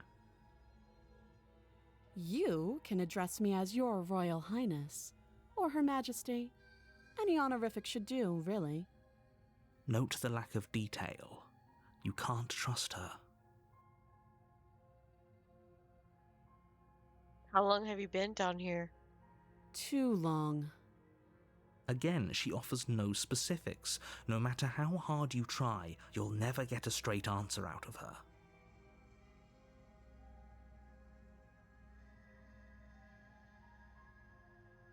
There's people out there who think you're going to end the world. What do you have to say about that? Don't just tell her that. Is that why they threw me down here? But I don't want to hurt anyone. I like the world, I think. I don't remember much about it, to be honest. I've been down here a long time. Just how long has she been down here? If I'm supposed to be capable of ending the world, then how did I wind up here? chained to a wall. Have they told you why I'm allegedly so dangerous?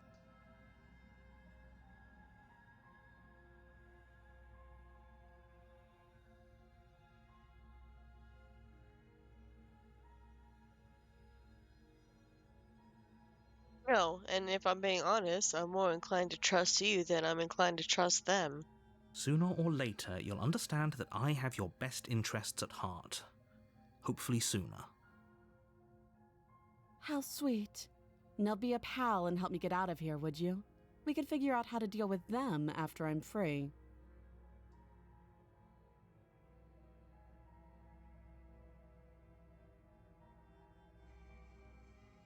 Examine the chains. I'll see what I can do. You walk up to the chains binding the princess to the wall and give them a tug. They're large and heavy, far too solid for you to even imagine trying to break them apart. If you don't have the key, maybe you should go looking for it. I'm sure it's somewhere upstairs. Doubtful. Whoever locked the princess away down here intended for her to never see the light of day. They wouldn't have just left the key to her chains somewhere in the cabin.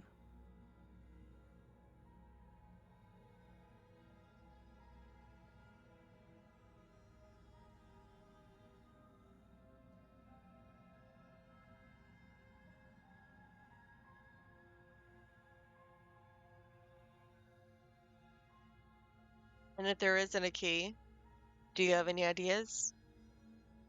Besides me cutting you out of here. That would be fine. I can lose an arm. Yeah. She speaks with almost complete nonchalance. If we were stuck down here for long enough, I'm sure we'd be nonchalant about cutting our way out. Anything to finally be free. You attempt to make your way out of the basement, but the door at the top of the stairs slams shut. You hear the click of a lock sliding into place.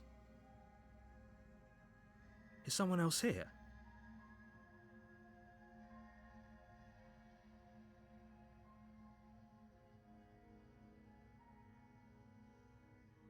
Return to the bottom of the stairs. You make your way back to the bottom of the stairs. This would have been so much easier if you'd simply slain her like you were supposed to. Easier for whom? Easier for everyone. I heard the door slam. They locked you down here too, didn't they? The knife. Pick it up and cut me out of here. You won't like what happens if you do that.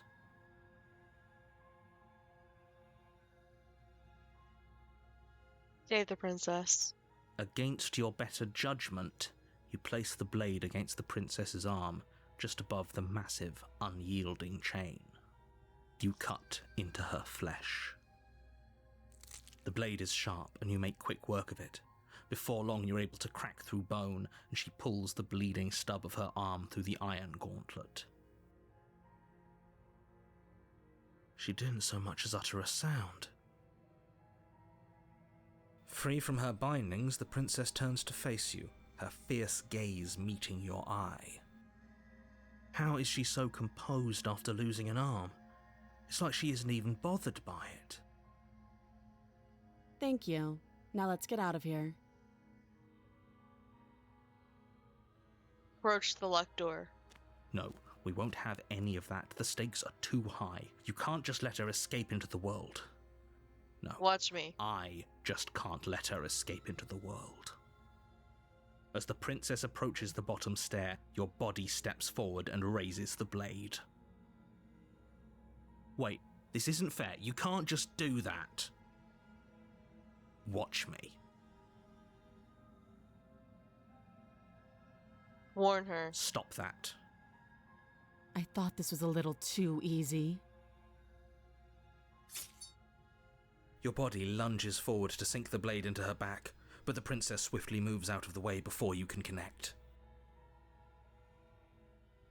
Stop it! Stop resisting me! I am trying to get you out of here alive! Resist. The blade. Move the blade. You're doing your best to help me, aren't you? I can see the conflict in your eyes. I'll make this quick. She steps forward and pries the blade from your rigid hands. Maybe I'll see you in another life. And then she slits your throat with an almost clinical ease. Her face remains unchanged as she watches you collapse to the ground, blood flowing from your butchered neck. This is the end, isn't it? I'm afraid it is. Everything goes dark, and you die. I hope it was worth it. Chapter 2. The Prisoner. You're on a path in the woods, and at the end of that path is a cabin. And in the basement of that cabin is a princess. You're here to slay her. If you don't, it will be the end of the world.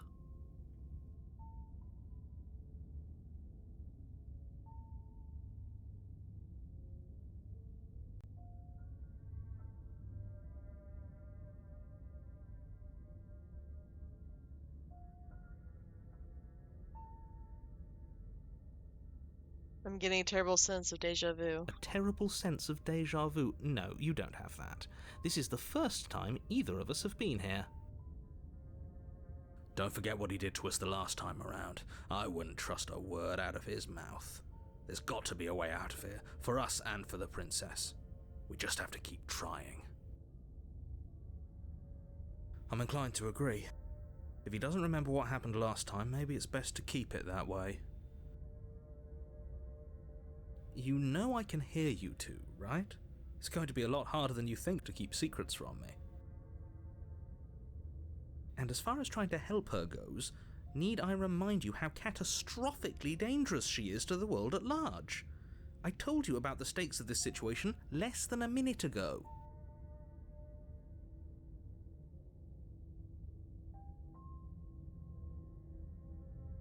For more than just deja vu, though, I'm pretty sure this whole thing really just happened. We could go back and forth on this forever, and it won't get you any closer to doing your job and saving the world.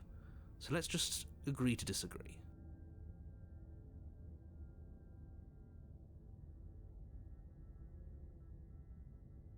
Why should I listen to you? Why should I bother doing anything? Those are two very different questions, but fine, I'll indulge you if that's what it takes to get you moving. Let's say for a moment that this really is the second time you've met me, or at least a version of me. If you're back here, I'm assuming you died, which probably only happened because you didn't listen to me. The absolute irony. Well, that's one way to put it, I guess. You really don't remember what happened last time, do you? You practically forced the princess to kill us.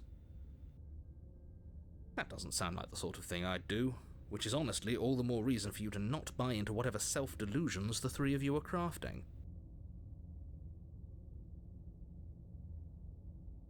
But this is a thought experiment, so I suppose I'll continue to give you the benefit of the doubt. If I did practically force the princess to kill you, it was probably for a good reason. Did you try and free her? Did you say something really mean to me? Because if I really did what you said I did, you probably deserved it. I'm a professional, after all. Sure you are. Anyway, I believe your second question was, what's the point of doing anything? If you're asking that, it sounds to me like you're making the rather dangerous assumption that your actions last time around didn't have any consequences.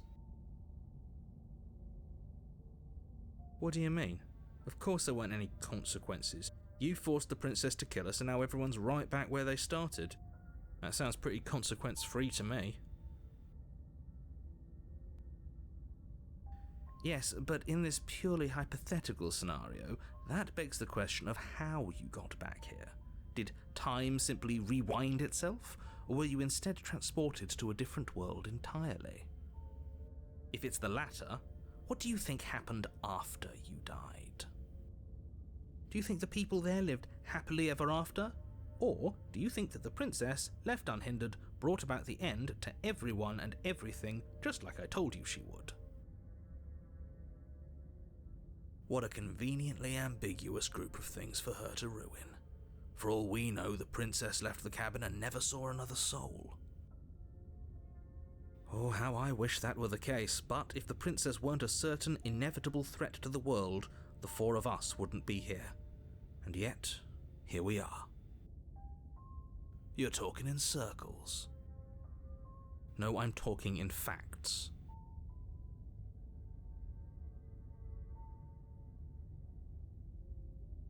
Let's talk about this princess. Just be quick about it. Okay. Who locked her in the basement? What is this place? People locked her in that basement, and I told you what this place is. It's a path in the woods. Don't overcomplicate things. Why couldn't they slay her? Why is this falling on me? Look, I'm not supposed to say this, but it's because you're special. You're the only person capable of doing this. Call it a prophecy, if that helps, but it's just the way things are. Oh, I didn't know we were special. Of course you're special. Why else would you be here?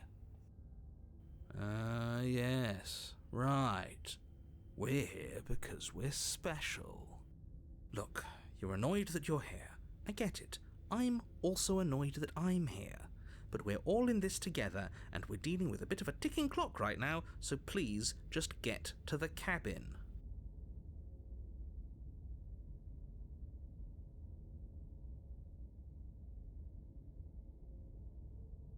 How is she supposed to end the world? She just can. Believe me, I wish I could tell you more, but you'll just have to trust that what I'm saying is true, and that, despite it all, you're fully up to the task that's been given to you. You haven't given us an ounce of proof. You do know that, right? What proof could you possibly ask for?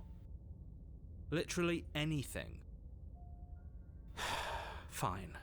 Check your pockets. Checking my pockets. You put your hands in your pockets and pull out an envelope with the words, "The Evidence," written across the front. Within, you find a note in your handwriting. It reads, "The princess will end the world if you don't stop her. This is an immutable truth." That doesn't prove anything. How do we know you didn't just forge our handwriting? I wish I could tell you more, but there are some rules I have to follow for all our sakes.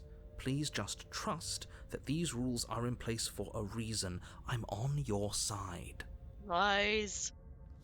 You mean you're on our side as long as we do what you tell us to? Tell him. Exactly. Because you not doing what I tell you to do means you're putting the world at risk. I think we've got everything out of him we're gonna get.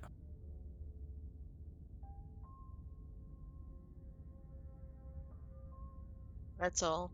Great. Now, if you don't mind, the whole world is waiting with bated breath for you to save it from ruin.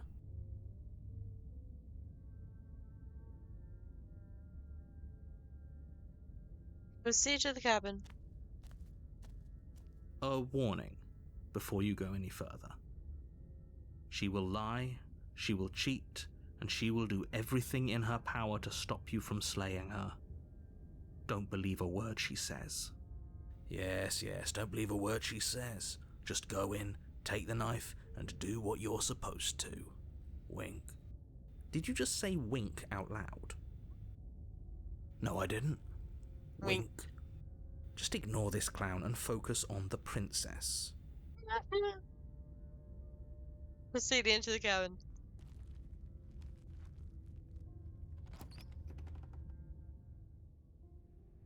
The interior of the cabin is less a cozy woodland retreat and more like a dungeon. A few pathetic wisps of starlight attempt to illuminate the cold, uninviting stone walls, and thick, wrought iron bars barricade the windows, reminding anyone who enters that this is a prison. The only furniture of note is an iron table, bolted to the floor. a pristine blade perched on its edge. The blade is your implement. You'll need it if you want to do this right.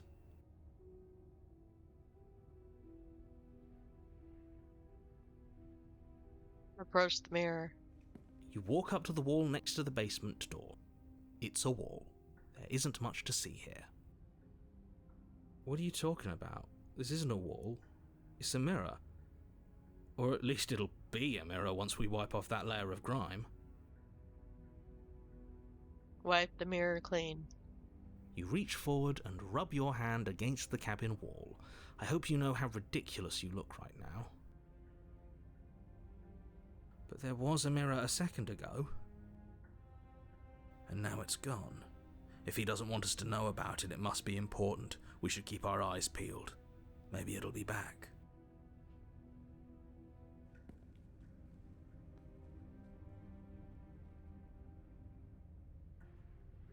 Take the blade. You take the blade from the table. It would be difficult to slay the princess and save the world without a weapon. Good idea. Much better to be armed than to go in with blind hope alone.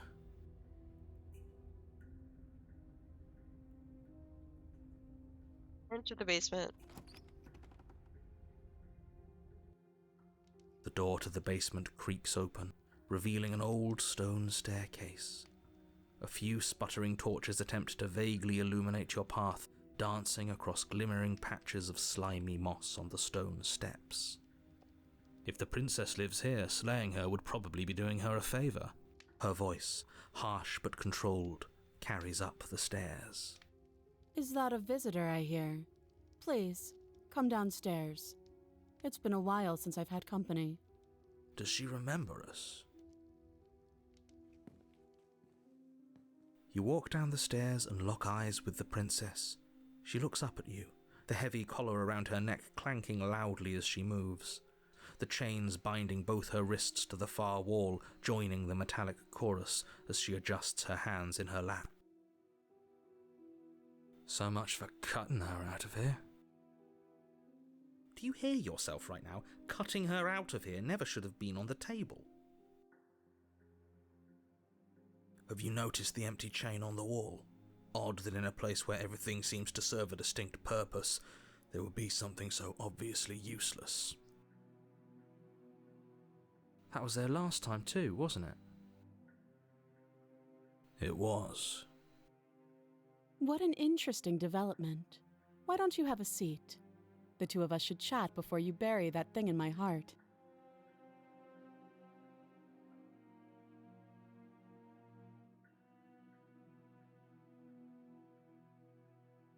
Sit with her. You step towards the princess, but she stops you before you get too close, holding up one shackled hand. There's fine. I'd prefer we keep some distance until we've sorted this out. That's reasonable. We do have a weapon. Might as well put her at ease. Sit where you were told to sit. You do as she asks and sit on the floor, still a good distance away from her. Thank you. Now, what are your intentions for me?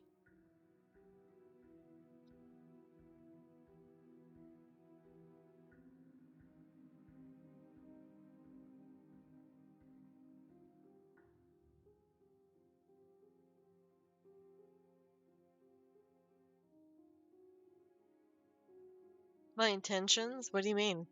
Yes, your intentions. You have a knife. What are you going to do with it? Why are you here? There isn't a keyhole in these shackles, so I'm afraid my only way out is surgical removal. Is she forgetting about the shackle on her neck? Or does she think she'd survive a beheading? You're right. Maybe she's delusional. All the more reason not to trust her. Unless she really could survive. Though I suppose you could just be here to kill me. But I don't think that's in either of our best interests.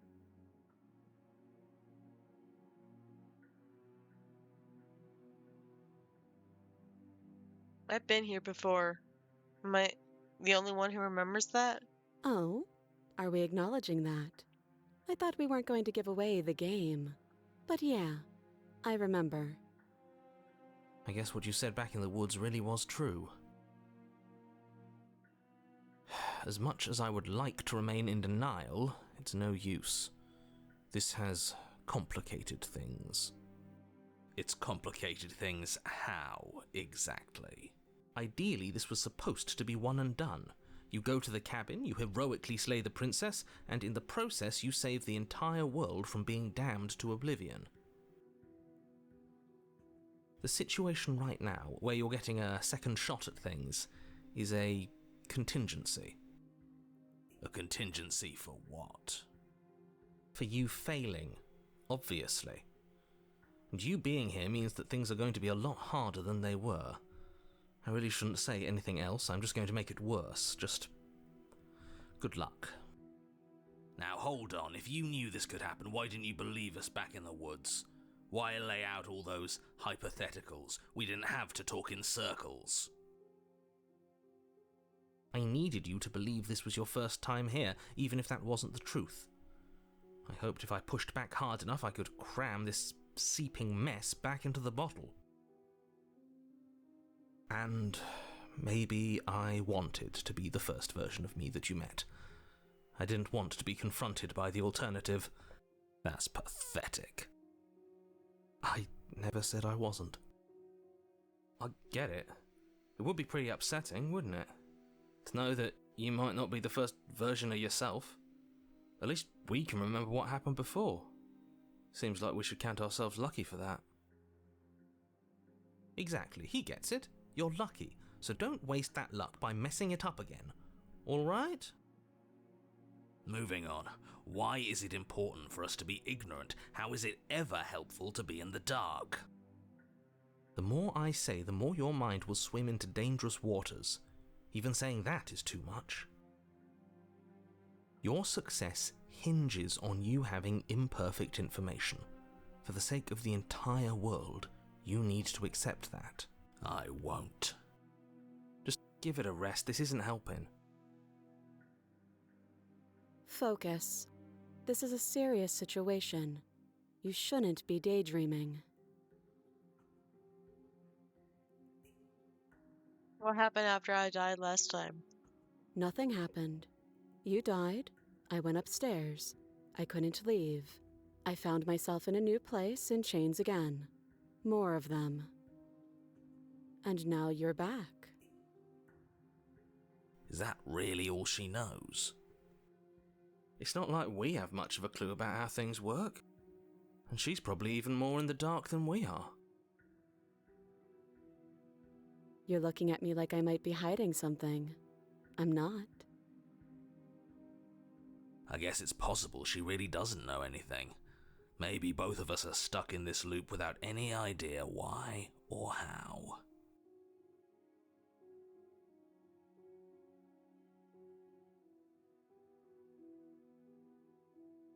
How am I supposed to cut you out?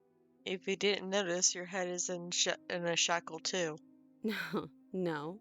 Like I trust you to come any closer with that knife. All you're going to do is hand it to me and watch me work. But she would have to cut her head off, right? She can't be suggesting that. She certainly seems confident. Maybe she knows something we don't. Or maybe you should consider the most likely scenario. She's bluffing so she can disarm you. Though if she isn't bluffing, whatever she has planned might be for her benefit alone. There's no guarantee that what's good for her is good for us. So, what should we do? I don't know. I'm just spelling out our options, listing the pros and cons. Then let me help you. I'll start with the cons. If you're handing her your weapon, the cons are that she might use it to escape and end the entire world, and she might use it to kill you. That doesn't sound great. What about the pros? There are none. The pros are that we can't trust him, possibly even more than we can't trust her, and whatever she has planned could do something to mess with what he has planned. Or maybe they're both screwing us over in their own ways.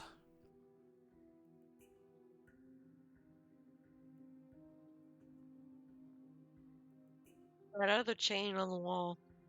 Who's it for? I don't know, but you could always try it on. Maybe it'll fit.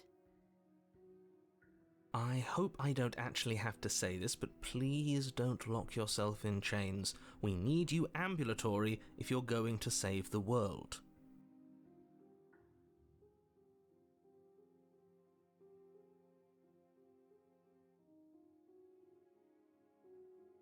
You realize that I have as much reason to distrust you as you have to distrust me, right? I do. So I guess this all comes down to which of us caves first. And it's not going to be me. I'm extremely patient. It's probably better if we take action anyway. No use trying to wait her out. That's playing to her strengths.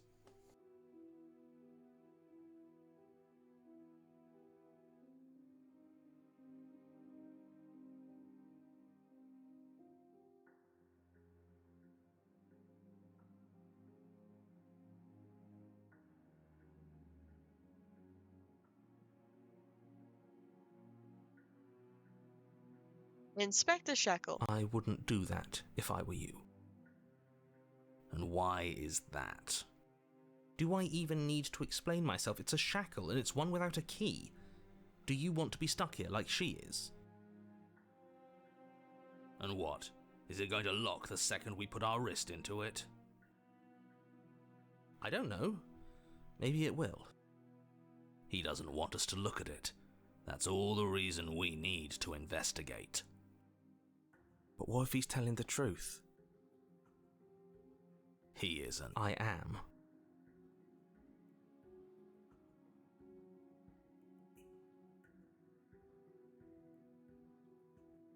Inspect the shackle. Against your better judgment, you approach the chain dangling from the far wall. The princess watches you with faux disinterest as you inspect it, though she can't fully hide her curiosity. I don't want to say what I'm supposed to say next. What is that supposed to mean? It sounds bad. Is it bad? Yes, it's bad. Come out and say it then. You're just wasting time. Fine. As you hoist the shackle, its heft shifts within your grasp, as if pulled by some odd magnetism. Before you can so much as blink, it practically leaps from your hands, snapping around your neck. And, as if your situation weren't bad enough, the same magnetism repels your blade, which is flung from your hand and sent skittering across the floor of the basement. Excuse me? Yes? Are we stuck here now? Yes. Huh, so it does fit. And I guess it doesn't like your knife. We're stuck here together, aren't we? That's funny. What are we supposed to do now? Can't even cut ourselves out. Guess we'll starve. That's horrible. It's not all bad. We learned a valuable piece of information. Not to touch things we're specifically told not to touch? No, that there's something special about this loose chain. It's clearly important.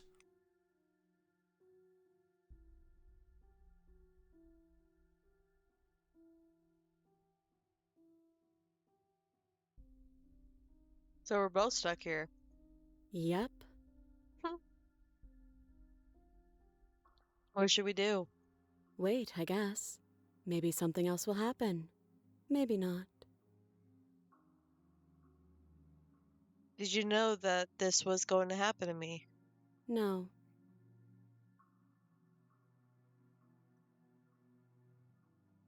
Not one for small talk, are you?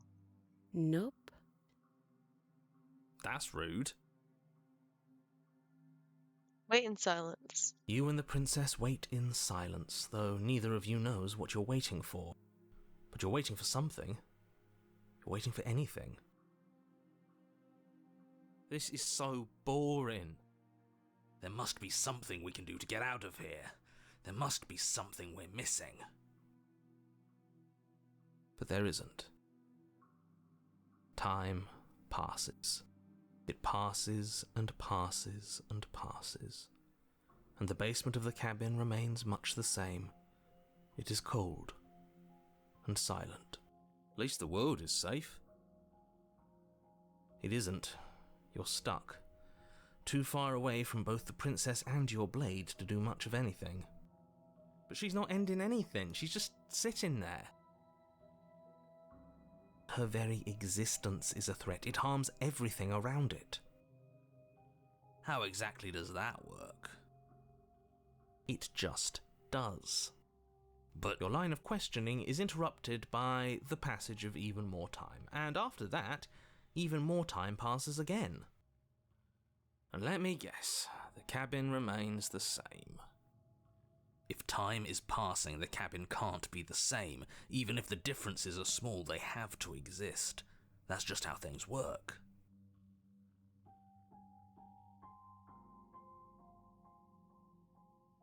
I suppose you're correct.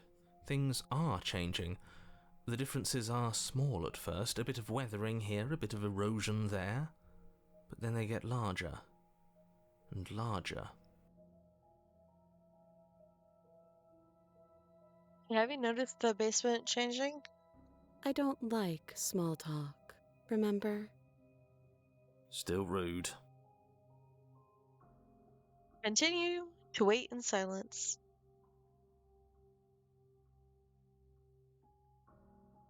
You continue to wait in silence, and the cabin continues to change. The decay comes faster now. You can see earth through holes in the stonework, can watch lichen spread along the seams of the walls. That doesn't make sense. Has our entire concept of time changed? What happened to starving? We should have died by now if the rocks around us are starting to erode. She hasn't starved. I guess she hasn't.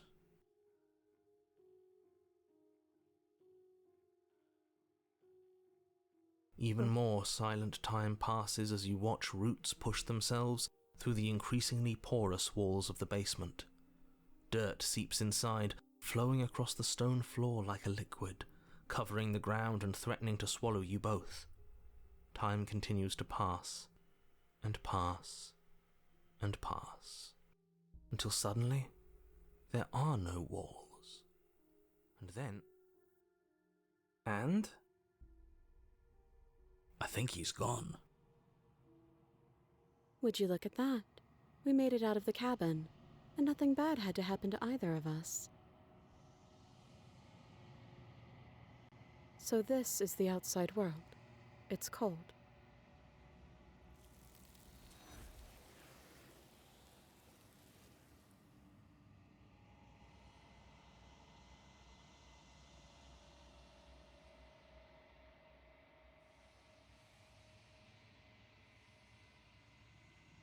But you do not get the chance to respond, nor will you ever. It's time to leave. Memory returns. she's gone. Where did she go? Should we try and find her? And there's that mirror again. Why is it here? Why now?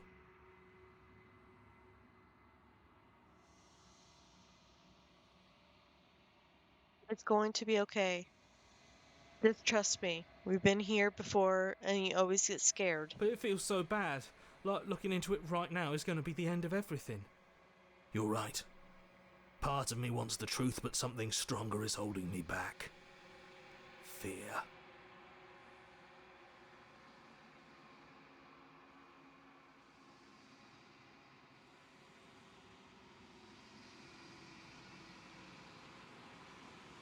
I'll see you on the other side. It's going to be okay. Okay. If you say so. We'll trust you. Feels too good to be true. Approach the mirror. You approach the mirror. Gaze into your reflection. Silence as you reach forward. They're gone once again. The mirror always makes them leave. but you need to see what's in it. You've grown. You find yourself in the long quiet once again. Proceed to the cabin. You are at the cabin. Approach her. Flickering lights and empty cityscapes become pockets of vitality and movement. I am more than I was before. Whenever you are ready, I will wipe your slate clean once again. Are you the same being as you were before? How much have you changed? Is a child the same as an infant? I am an unbroken pattern, but every vessel gives fresh perspectives and carves new avenues of expression. I am different, but I am the same.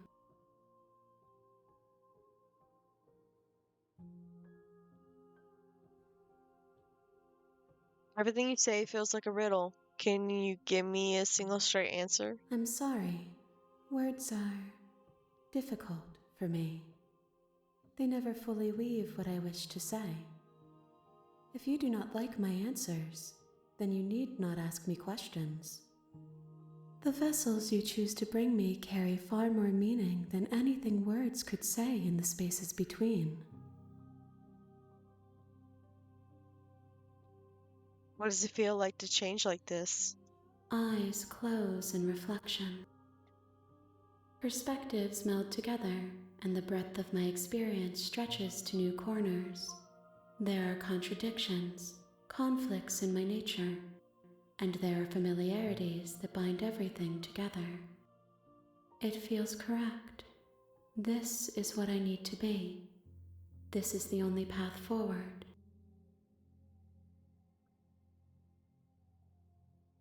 When this is all done, do you know what you want to do? With every gift you bring me, I excavate the alleys of what I am meant to be, and every exploration yields new and complicated truths. What I will be is different than what I am, and what I am is different from what I was. I cannot tell you what desires I will hold when I have changed. But in this moment, all I want is to know myself and to know you. You know that at the end of this, once you're finished, I'm going to kill you, right? There is still much to be seen. Neither of us know the depths of our being. Perhaps at the end of this, I will be the one to kill you. Or perhaps we will leave this place together and find new horizons to discover. When I go back, it's as if an invisible wall closes around me. Why can I not do the same things I've done before? Those paths lead to worlds you've already seen, and to perspectives I have already made my own. They are useless to us now, inaccessible. The only paths of value are those that are yet untread.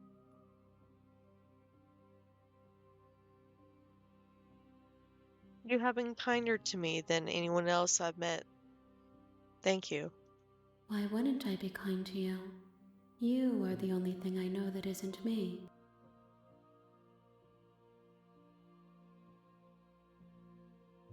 Do you have any thoughts on this vessel? This one is determined, but also cautious. One that would rather let the world move around her than move it herself. She will make for a patient heart. Do not mourn her. She is exactly where she needs to be.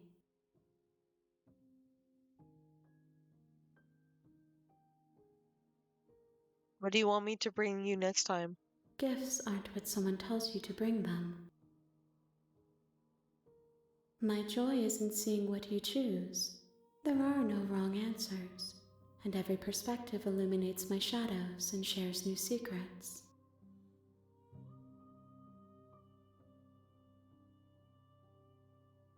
So you don't have any preference on how you like to change or grow? My preference is for you to show me what you would like me to see. I cannot know the ways I wish to grow, for I have yet to feel them. It is you who guides me down the thin trail of perspective and memory.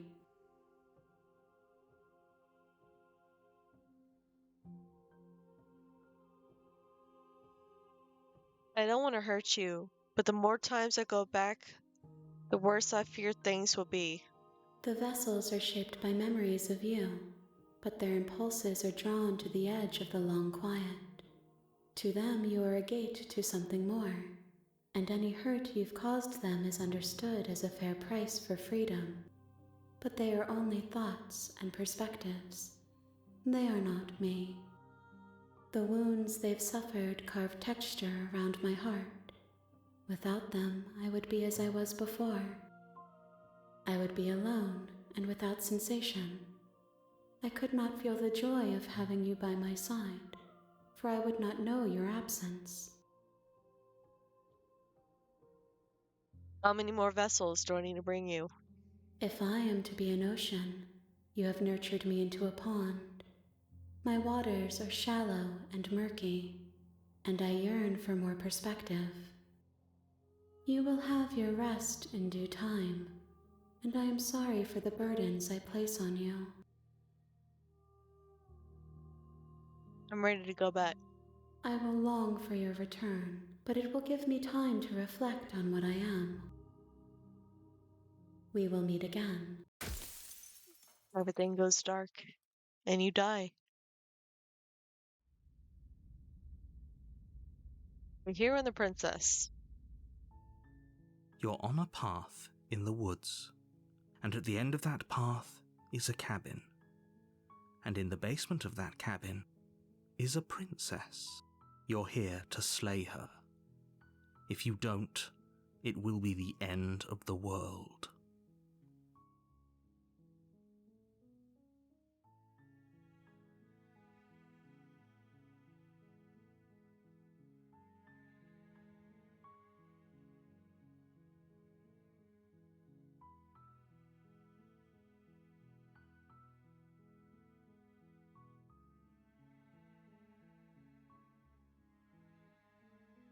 Mm.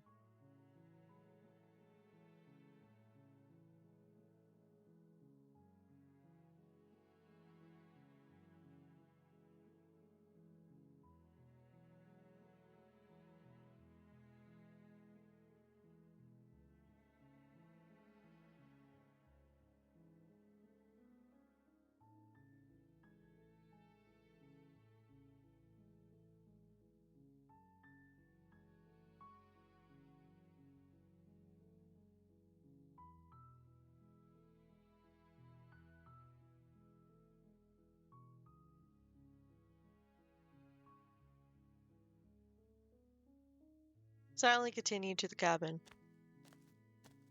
You make your way up the short path to the cabin. You'll find the princess within. A warning before you go any further.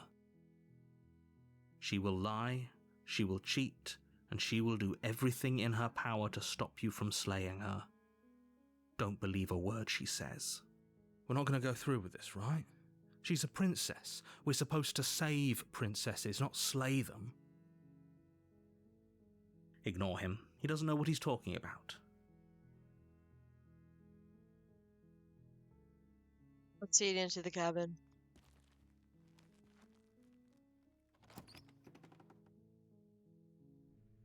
The interior of the cabin is almost entirely bare. The air is stale and musty, and the floor and walls are painted in a fine layer of dust. The only furniture of note is a plain wooden table.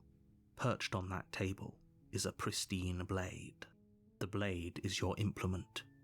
You'll need it if you want to do this right.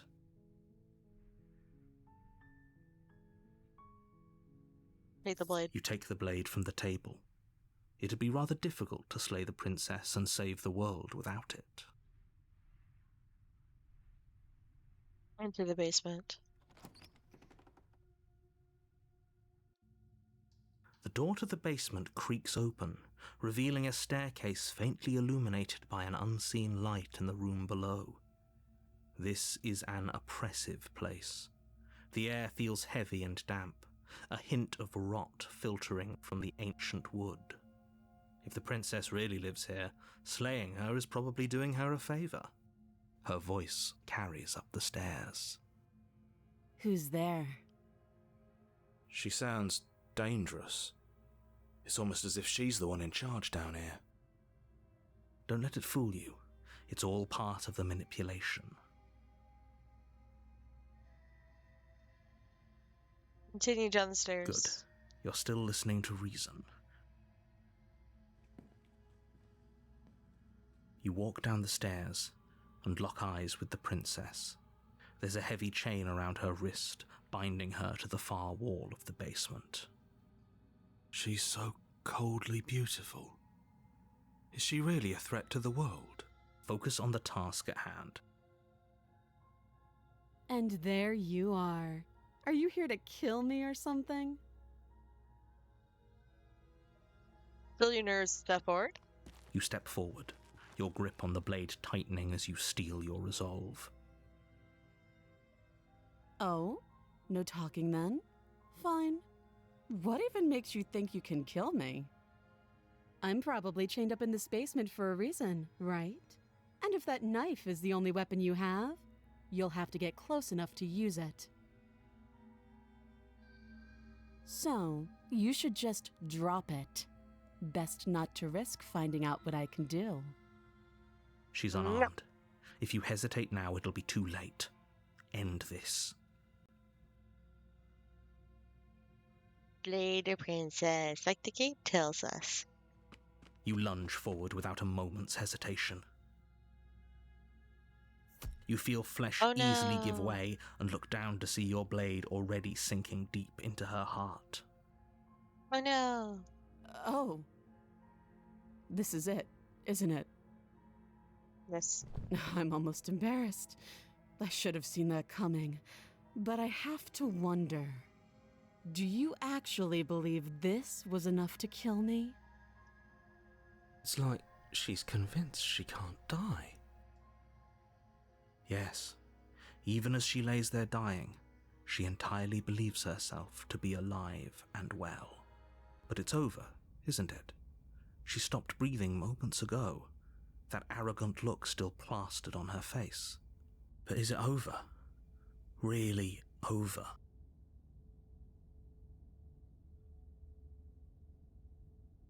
We can't pick the other choices. Of course it is. She's dead. Yes, exactly. It's over. With your work done, you make your way back up the stairs, closing the door to the basement behind you. Why do I feel like we've done something terrible? You did kill someone. Greater good or not, something would be very wrong with you if you didn't feel at least a little bad. But it was for the greater good. One of these days that will sink in and help ease your guilty conscience. But that day isn't today. Let's just get out of here. Leave. You open the cabin door, ready to return to a world saved from certain doom. Only a Oh. world saved from certain doom isn't what you find. Instead, what you find is nothing at all. Where a lush forest stood mere minutes ago, the only thing in front of you now is the vast emptiness of some place far away. What happened? Everyone is fine. It's just that you and the cabin are now far away from them. Don't worry. You'll be safe here. This is good. Everyone is happy. You'll be happy. Hey, there's nothing wrong with, living on the edge of the end of the world. Okay. I'm so glad you're keeping an open mind. This is what's best for everyone. Trust me. Time passes. You can't be sure if it's days or months or years or even decades. It's all a wonderful, boring blur. You've never been happier. Psst. Hey. We're not just going to stay here forever, right?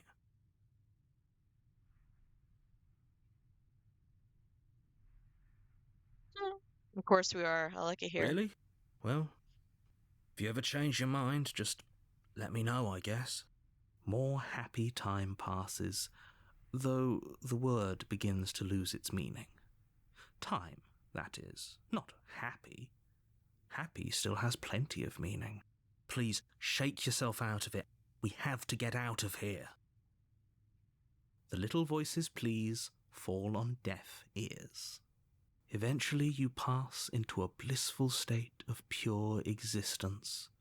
Though words like eventually and pass ceased to have any meaning to you long before that shift, you simply exist. Happy. Forever. Oh my god. Good You ending. have already committed to my completion. You cannot go further astray. Yes, ma'am.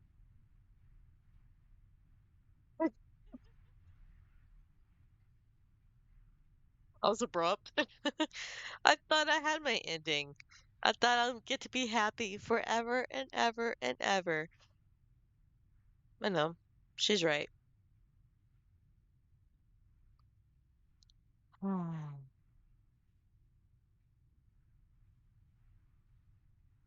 Hmm. Okay, maybe I'm not happy. I'm not just saying that because you're the last person I talked to. Good, because I have an idea to get us out of here, though you're probably not going to like it. The blade. We can use the blade to get out of this. Oh I shit. can hear everything you say, little voice. There's only one thing it would want you to use that blade on, and I'm afraid that thing is you, dear hero. He's right. It's the only way out. Do you hear that? It wants to take this happiness away from you. It wants this wonderful place to end. Do you not? There's more for us to do, and the only way for us to do it is to take that blade and use it. Don't you dare. Okay.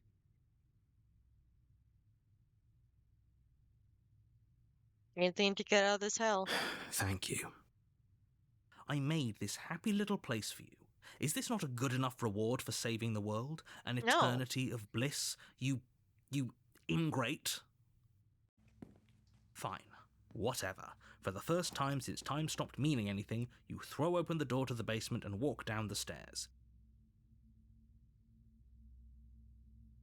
The princess's body is dust and bones, though the blade you used to slay her is still as pristine as the day you first held it. You pick up the blade, you stab yourself, and you die. The end. Nice knowing you. Chapter 2. The Spectre. You're on a path in the woods, and at the end of that path is a cabin. And in the basement of that cabin is a princess. You're here to slay her. If you don't, it will be the end of the world.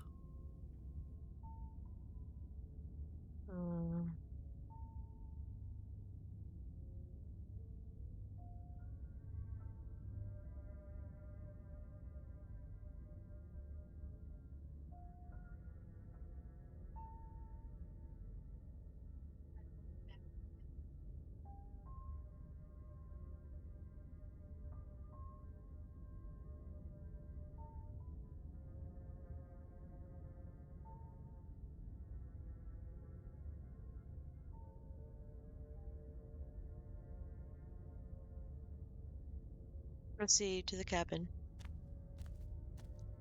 A warning before you go any further.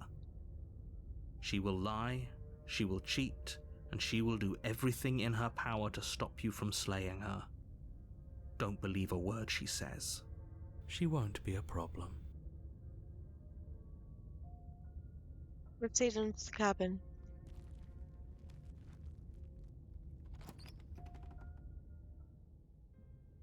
The interior of the cabin is cold, a soft odour of dirt permeating the air. Cobwebs flutter in the corners. You can hear wind whistling outside, banging the shutters against the windows.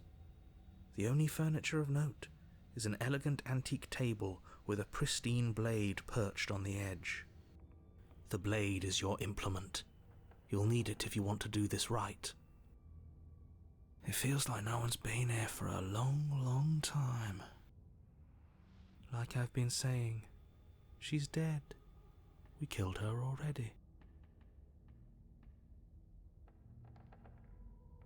Into the basement. The door to the basement groans open, revealing an old banister and a creaky wooden stairwell. Everything is coated in a thick layer of dust, and you can feel it settle into your lungs as you breathe in the stale air. The very building itself feels dead. If the princess lives here, slaying her would probably be doing her a favor. The room below is silent. Nobody's here. Naturally.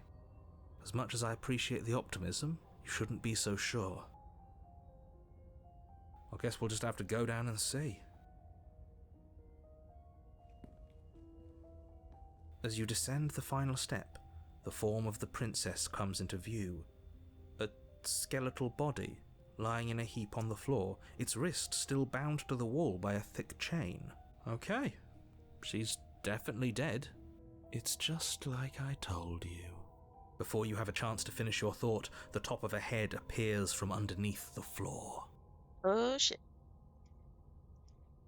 Two deep-set eyes stare up at you, followed by a mischievous skeletal grin.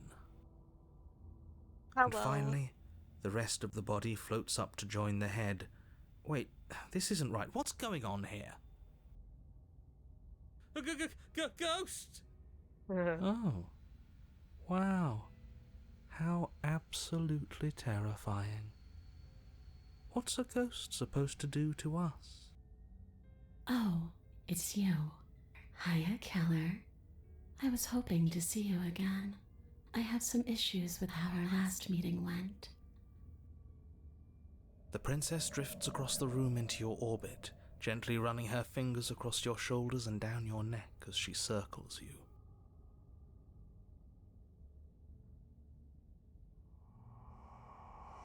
Her touch is cold and ethereal, formless yet real enough that her icy fingertips send shivers dancing across your skin.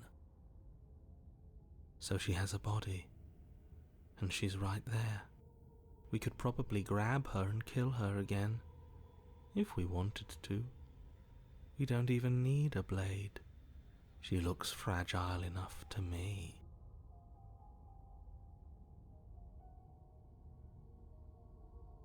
Wait and see how things play out. I see you don't have that annoying knife anymore.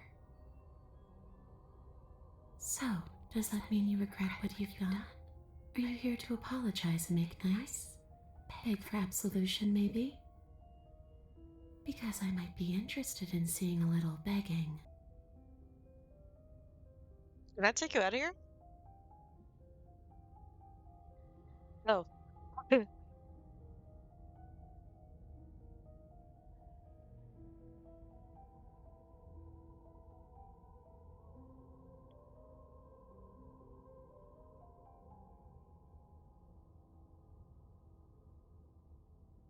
I'm sorry, is there any way I can make it up to you?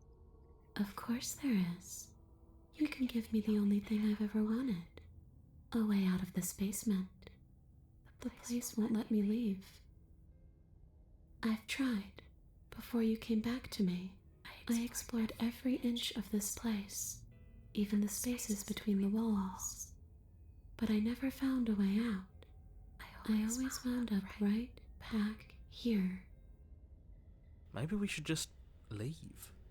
If she can't get out on her own, then why do we have to do anything? We could probably walk out right now and everything will be fine. Hasn't got out and can't get out are two very different things. That'd be dull anyway. It's more interesting if we make a choice. But you can come and go as you please, can't you? So, let Can me I? hitch a ride. After all, you owe me. Absolutely not. Is she asking if she can possess us? She is. And I hope I don't need to explain why you can't let that happen. It would be catastrophic if she managed to escape this place. Will And it? if you let her in, there is very little anyone could do to stop her. Would she be able to see us if we went along with it? Now, isn't that an interesting thought? We could finally bring her face to face with him. I wonder what she would have to say to the one who wants her dead so badly. Yes, possess me, please. You won't like how things play out if you go down this path.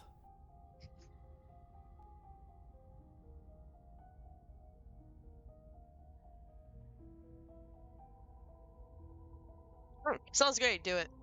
The princess swims through the air in front of you, pausing for a brief moment as her dark-rimmed eyes stare deeply into yours. There's a hunger in her gaze. You're really trying to make it up to me, aren't you? Yeah. Thanks for being a pal, killer. I mean it. What are you doing?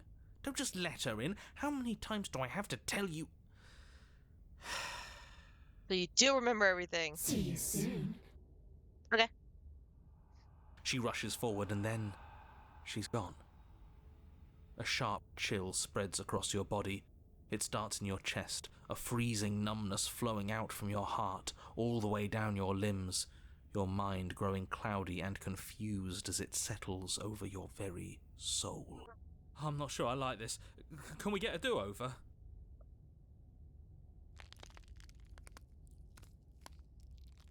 I'm afraid it's too late to stop now. The numbness gives way to a stabbing pain, your muscles twitching and convulsing violently, each involuntary movement causing more waves of agony to ripple across your body. You Ooh. collapse to the floor, and everything goes dark. Who died? Come on, you. You've got to Oh. get up. I know everything feels heavy right now, but we still have to get out of here. Okay. We did die. Your eyes flick back open as you get your bearings, your vision swimming as... So this is what it's like to be you, huh? Disembodied voice narrating your every move? So, it doesn't work like that for you?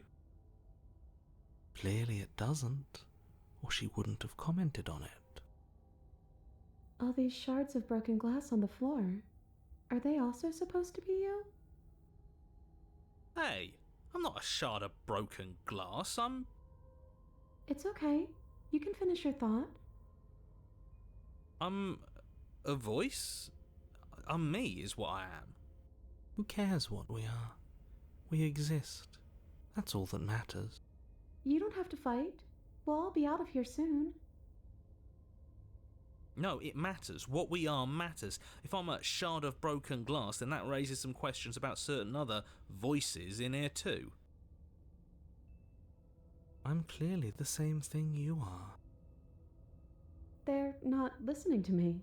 Do they not listen to you either? No, I'm not talking about you. I'm talking about him. Oh, the narrator. You don't need to know what I am. You just need to know that I'm different from you. More important. So, you're the one who pulled the strings and made me dead. I can tell you don't belong here. You're barely even there. Like the shape of something left behind. You're more of a memory than a person. That's rude. You're kind of like me, actually. I'm just going to ignore her. You push yourself off the ground. The princess is nowhere to be seen. Obviously, she's nowhere to be seen. Because I'm in here with all of you. Everybody knows that. I'm setting the stage. The room is empty because you made a spiteful, idiotic, and all-round foolish decision. Don't be You don't have mean. to let him get to you. You're better than that. You're starting to make things right. Yeah.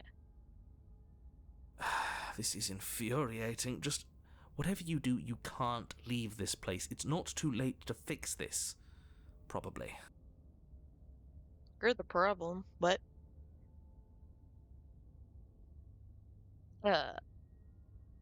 Leave the basement, I guess. Oh. Your legs, weary with the weight of the princess's spectral form and clumsy with the cold that still pervades them, stumble towards the stairs. I'm just trying to get home. You don't have to act like it's the end of the world. but that's exactly what you leaving this place is going to be. You don't know that. I do. Wait, if she has a home to go back to, doesn't that mean that her leaving won't end the world? It doesn't mean that at all. It could mean that wherever her home is, it's outside of the world. Yeah, but it has to be somewhere, doesn't it? And if it's somewhere, then it's part of the world. I suppose it's all a matter of perspective. Where does the world end and something else begin? Does the destruction of one open a door to another? Or is it the same world reborn? Against the backdrop of the inane conjecture of meaningless little voices, your body continues its ascent up the stairs, staggering through the open door. For how much you hate her, you aren't doing a whole lot to stop us from leaving this place. Maybe the bossy one doesn't actually hate me. Maybe he even likes me. Or maybe he just knows that he's been in the wrong. Maybe he's trying to make amends too. Not at all. I'll have you know that I do hate you, and I will continue to hate you for as long as I am able. It's just the weight of it all. It's too much for me to do anything other than describe and dictate. And whine. This body wasn't made to hold you and the princess. If you want to renege on your cataclysmically terrible decision a minute ago, well, you're the only one that can make that happen. Forward. You continue slowly to the door, your feet like lead dragging across the floorboards, growing heavier with each step. We're so close. Thank you, thank you, thank you. If we get out of here, I won't even care that you murdered me anymore. Huh? You lift your shaking hand and rest it on the door handle, but you pause before you open it, exhaustion sapping what's left of your will. Was exhaustion really the best you could muster up? It's over. There's no use stalling. Let's see what happens next. The door. Shit. But exhaustion wasn't enough, was it? The handle clicks as you twist it, and then the door groans open. You collapse to the ground, you and the princess, free from the confines of the cabin. As you exhale from the effort, you look up and see... yes? Nothing. He's gone, and so is everything else. So we did slay him after all. He had it coming, I suppose. But what about us? Are we just stuck here in nowhere forever? Did taking her out of the cabin really end the world? We're still here. Yeah, but that thing you said earlier, are we not part of the world anymore? Are we in some world that exists after the world ends, or on top of the other world but not in it, or have we never been part of the world? Okay, I've heard enough from these two. Let's see if I can pop out.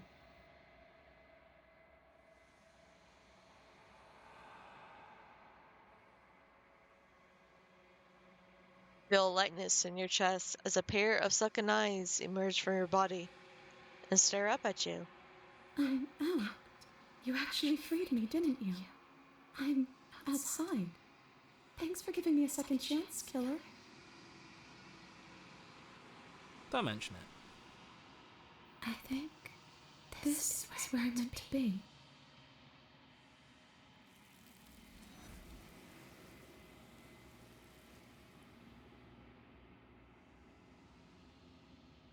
You don't get the chance to respond, nor will you ever. It's time to leave. Memory returns. She's gone.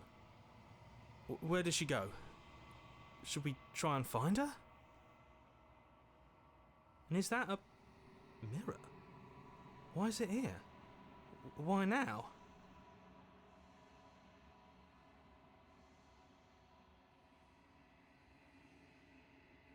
It's going to be okay.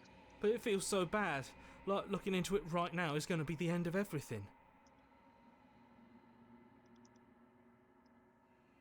You don't need to comfort him.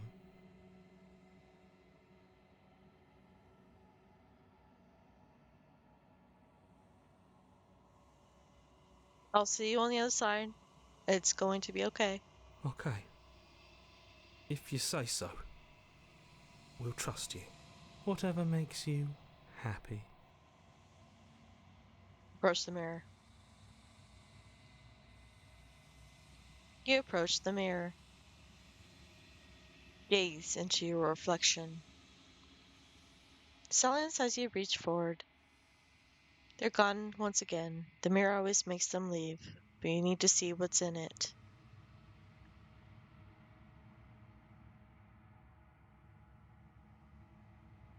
You've withered. You found yourself in the long quiet once again.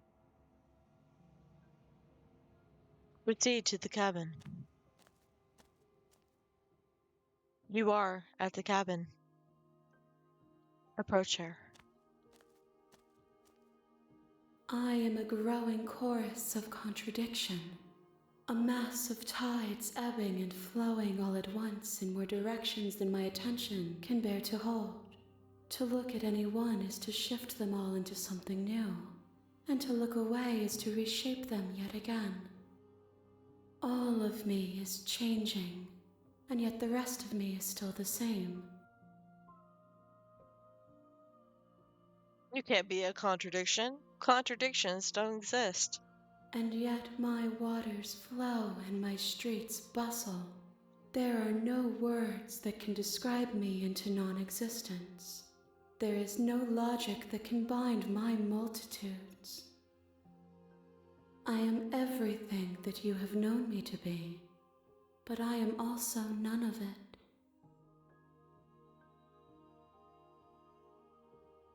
How can you stand to be a contradiction? As easily as you can stand to be you. You are like me, even if you have chosen not to look at the corners of you that do not fit. Even if you have chosen to ignore the brilliant contours of your soul.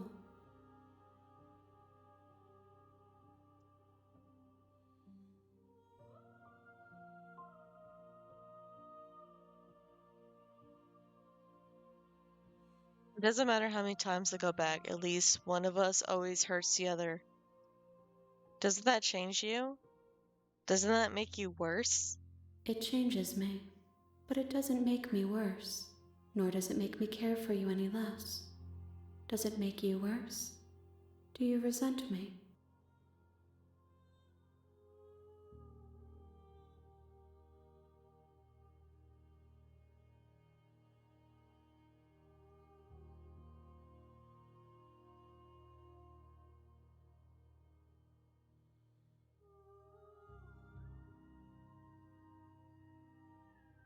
If anything, it makes me like you more. I don't know what that says about me. It says that your heart is gentle, that even in the darkness you are guided by compassion. What do you think of this vessel? This one is vaporous. She is a dream of a life she could never have, but that longing has given her so much capacity for kindness. She will make for a yearning heart. Do not mourn her. She will finally be able to hold what she never knew.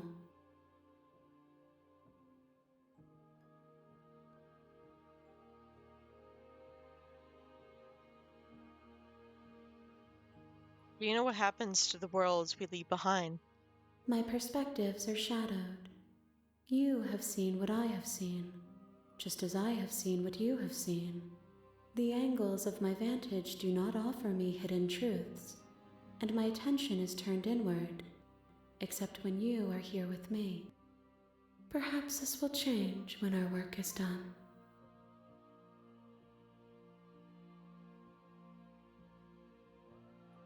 Have you figured out what you'll want when we finished?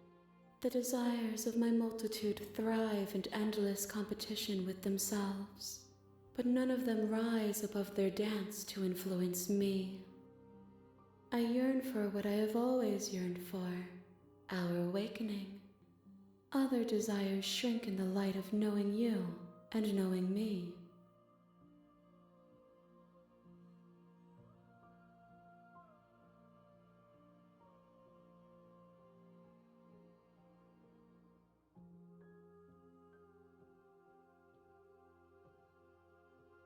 How many more vessels do I need to bring you? We will know when we near our destination. Okay then. Do you still not care what I bring you next? I care about your gifts, Oh. but I have no preferences to burden you with. Okie dokie. Even if I did, I would never dare to tarnish our relationship by assuming myself above you. I mean, you're more than welcome to be above me. I'm what? I'm ready to go back. I will be here when it is time for us to meet again. Everything goes dark, and you die.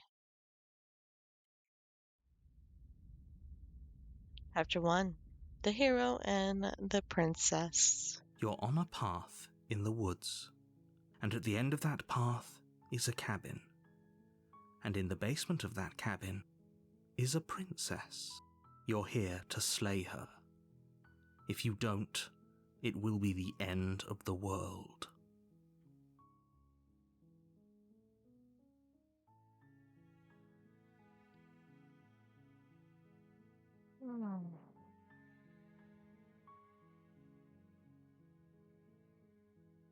Oh, I need to take a break.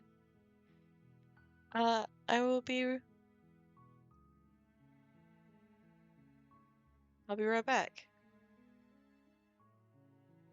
Oh, what happened? Oh, I'll be right back.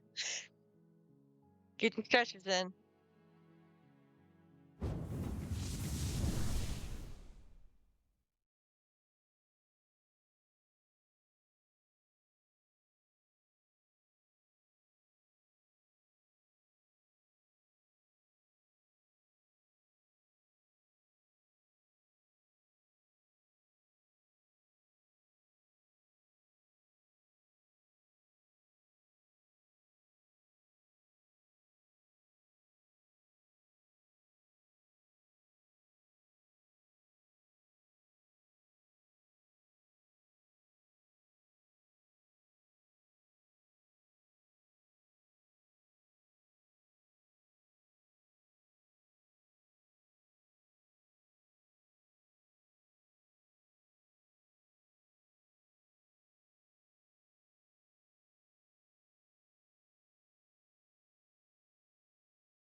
Welcome back, everyone.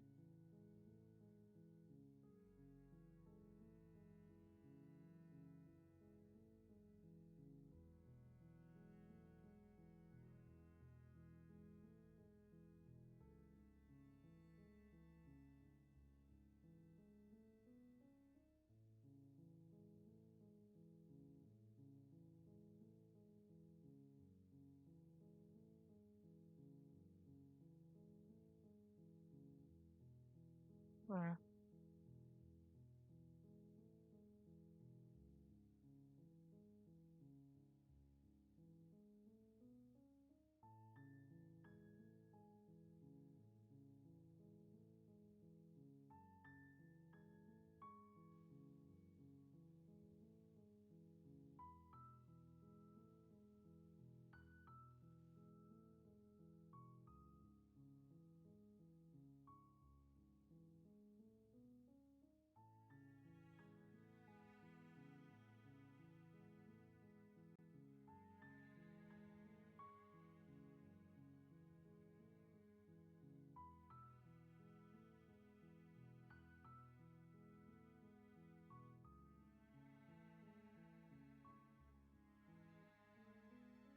Turn around, leave. Seriously? You're just going to turn around and leave? Yes. Do you even know where you're going?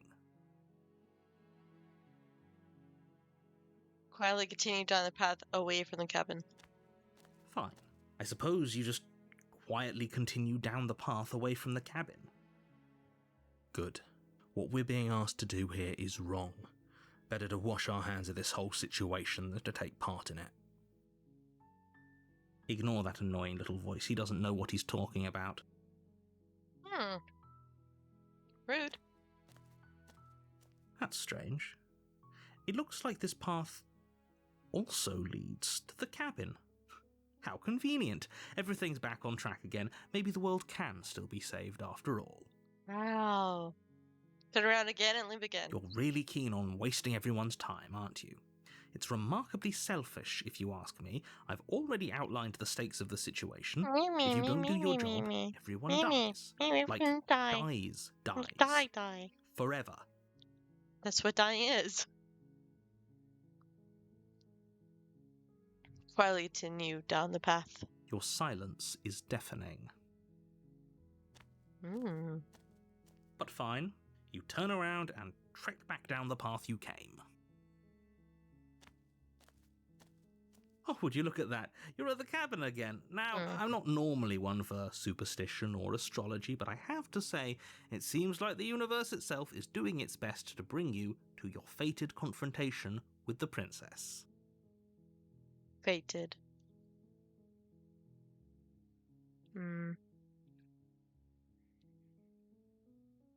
Oh, yeah? Well, I guess I start walking in a different direction again. In fact, I'm going to just keep trekking through the wilderness until I find a way out of this place. There's always a choice. Let me tell you right now that you're making the wrong one for pretty much everyone who's ever lived, as well as for everyone who ever will. And here we go. As you trudge into the woods, something strange starts to happen. At first, it's little flickers out of the corner of your eyes. Glimpses of familiar wooden structures through the leaves. But as you focus on your surroundings, you start to realize that those flickers weren't just a trick of light. In every direction, there is a path and a cabin. And not just a cabin, the cabin.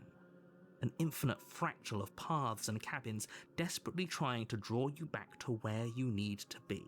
Broke the Wait, game. what's going on? But you're too stubborn for that, aren't you? It doesn't matter how many paths or cabins appear around you, you're just going to do whatever you can to shirk your responsibility because you care more about irritating me than you do about the fate of the world.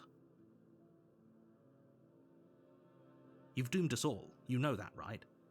But of course you do. Otherwise you wouldn't just wander off into the forest in search of certain death.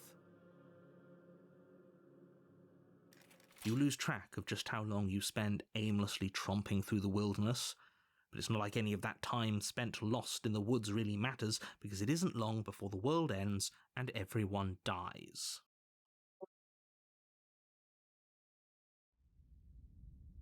Chapter 2, The Stranger. Yes. You're Hi, on a Aiden. path in the woods, and at the end of that path is a cabin. And in the basement of that cabin is a princess. You're here to slay her. If you don't, it will be the end of the world.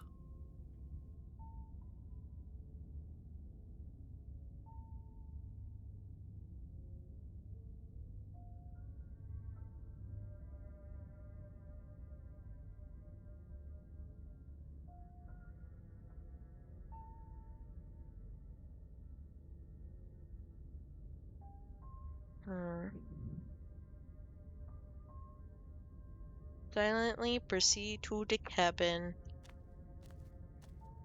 A warning before you go any further. What? Oh my god, She it's a will wall. lie, she will cheat, and she will do everything in her power to stop you from slaying her. Don't believe a word she says. If we're stuck going in there, maybe we should believe her. Maybe she isn't a liar. Ignore him. He's just being difficult for the sake of it. Let's keep an open mind. Proceed into the cabin. The cabin interior is wrong. A confusing patchwork of Oh. many cabin interiors, all projected Ew. across what's almost the same space. But it's all shifted. An inch here, a foot there, such that the seams are never quite visible enough for the place to make any sense. The only furniture of note is a plain table, its legs all the wrong lengths, its material devoid of feature. Perched on that table is a pristine blade. The blade is your implement. You'll need it if you want to do this right. No. If he wants us to take it, maybe we should just... No, we're taking the knife. No, I will not Have you take seen the this knife. place? We have literally no idea what to expect and no idea what we're dealing with. I've already Stop making told you what choices. you're dealing with. You're dealing with a princess. No. How many times do I have to explain this incredibly simple and straightforward premise?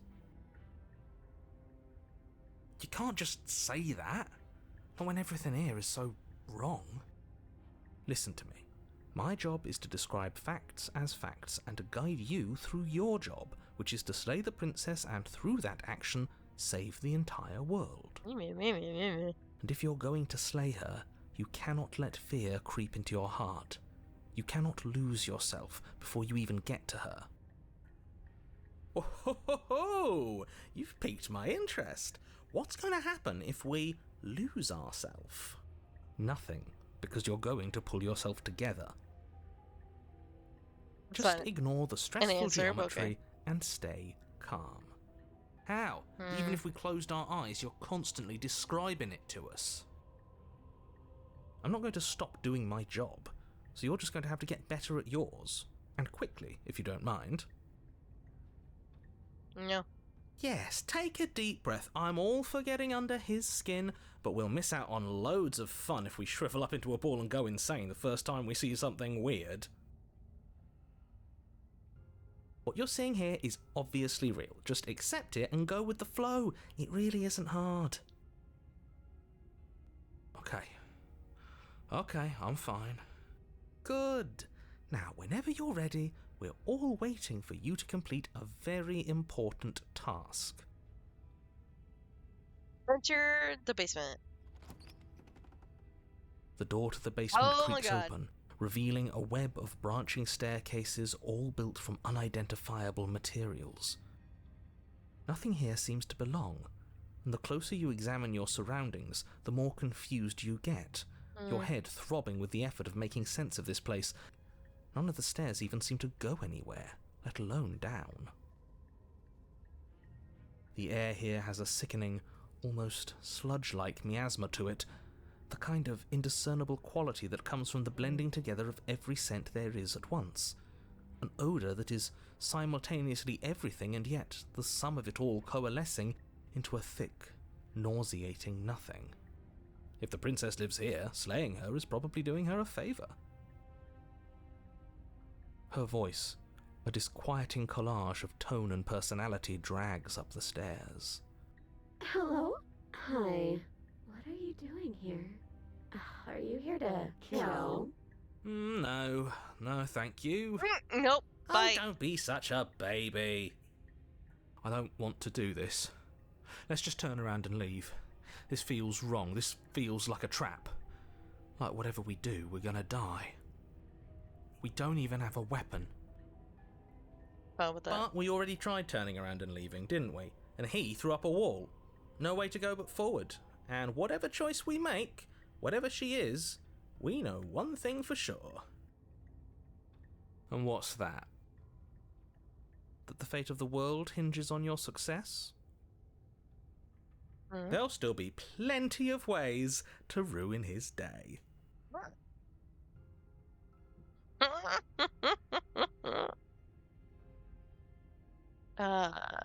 Pick the center staircase. Because You why step not? onto the center staircase. Paths wind out around you in all directions, each step branching into its own staircases, which branch into their own staircases, and so on. You aren't quite Okay. sure if yours is taking you up or down, but at the very least, it's taking you somewhere. You concentrate on where you are, careful not to stray onto any of the many splitting branches that tempt you on all sides. You wouldn't want to have to backtrack to yours once you'd made a decision that took you someplace else. And so you take one careful, focused step after another. 1 foot down, another foot down, another after that. You lose yourself in following the correct pattern, in following what looks to be the true path, the one that cuts straight down, or up, or maybe sideways. But no matter the direction it goes, it certainly is the most true path. You know that much.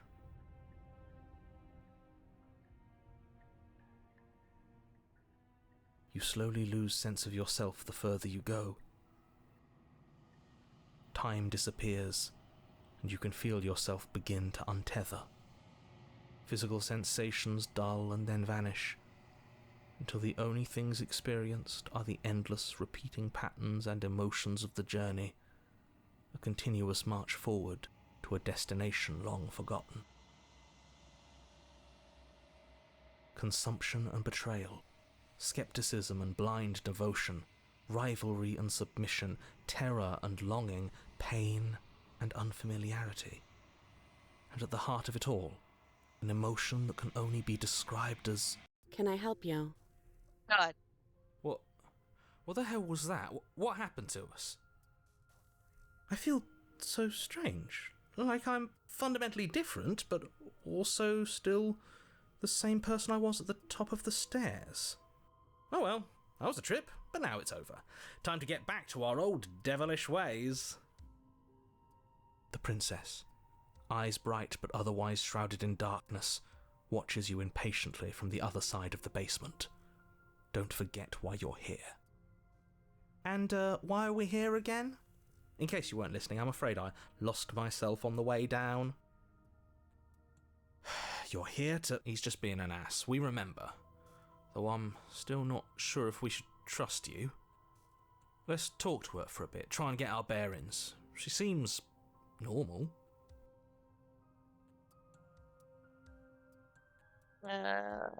What's your name? Princess. Okay. You can call me Princess if you'd like. As the princess speaks again, it's almost as if she fractures, and where there was once just one of her, there is now another. We can do that? I don't like this. It's those cabins all over again. Can we put her back? Again? Have you been here before? No. Should we tell him? Nah, let him stew. Right, I'm telling him. Yeah, we've been here before, but we never went to the cabin. We just turned around and left until...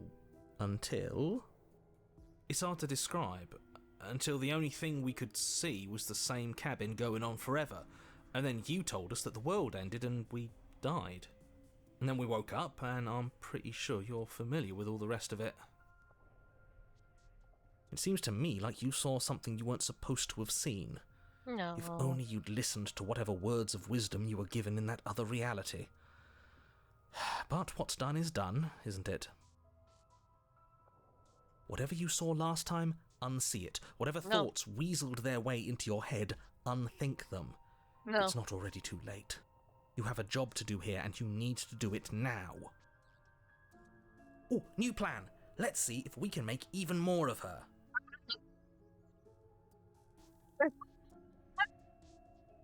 No, we don't want to. We don't want to break that game, do we?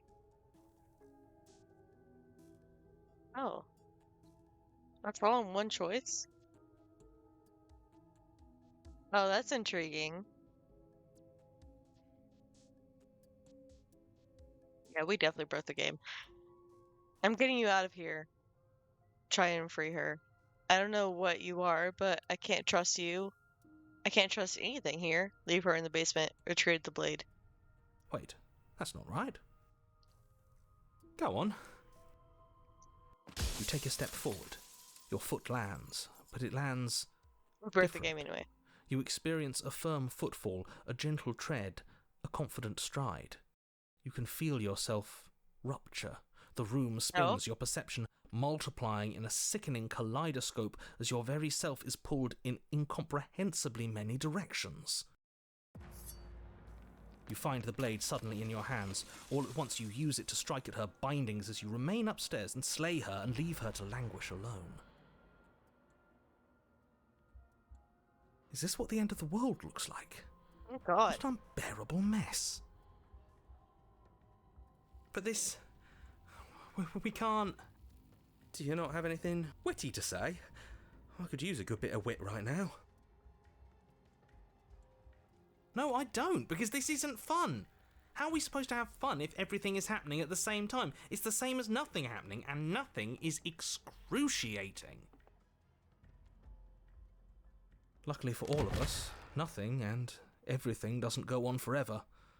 The world and the princess collapse in on themselves before it all Nope. falls apart. I think he's gone. We were never going to salvage this, were we?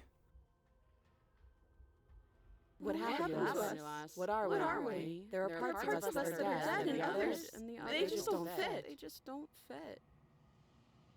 We can feel them moving around in spaces they don't belong. It's all so uncomfortable. Did you do this? Did we do this? Can you pull us back apart? Can you fix us? Ah! We should help her. I think we did this. How surprisingly sincere. I didn't actually think our actions had consequences. It's a little late for regret, isn't it? Please.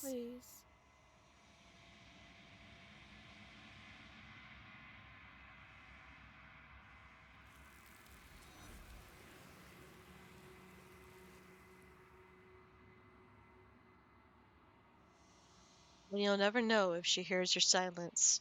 She's gone. Memory returns. She's gone. Where did she go? Should we try and find her? And is that a mirror? Why is it here? Why now? Approach the mirror. You approach the mirror. This doesn't feel right. It feels different. Final. Yeah, don't look at it. I don't like that thing. Your voices feel small, distant, as you approach. Gaze into your reflection.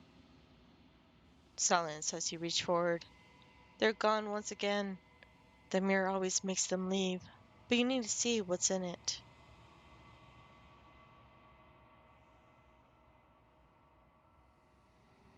You've unraveled. You find yourself in the lone quiet once again. Proceed to the cabin. You are at the cabin. Approach her.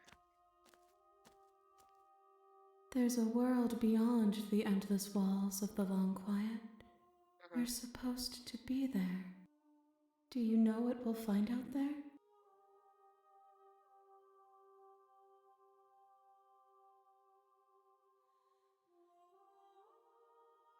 There's trees and stars. And there are people, I think. At least there are supposed to be people. There is a warmth and sadness in me at the thought of people. Fresh tears on a winter's day. They are not like us. They do not last.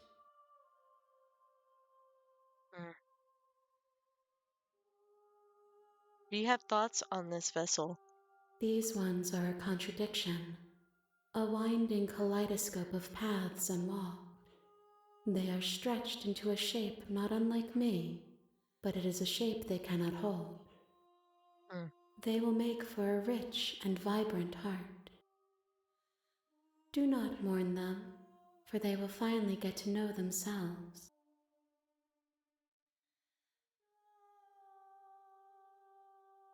Do you know what's going to happen when you awaken? If I did, I would already be awake.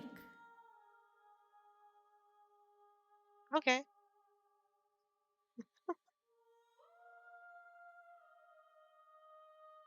Do you think that anything is real out there? Do you think that we're real? We are real.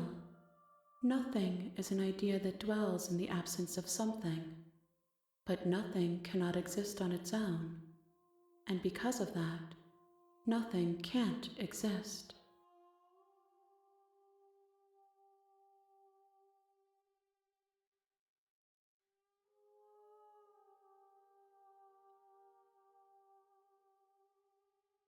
My brain just buffered. When you see me back, I'm not alone. There are voices that speak to me. Some of them are me, but one of them is something else. I call him the narrator, and he wants me to kill you. Do you have a narrator? Have the vessels had one? No, their thoughts are quiet. Do you think your narrator lives in the spaces beyond?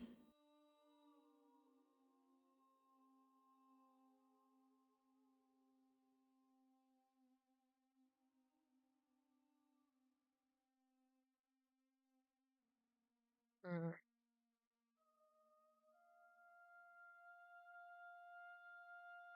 He does. And when I find him, you and I are finally going to have answers. Do not look to one who fears me for your truth. The only answers worth knowing are those we can find within ourselves. I'm ready to go back. The next time I see you, each of us will finally know what we are. I will be here, waiting for you. Our thing goes dark. And you die.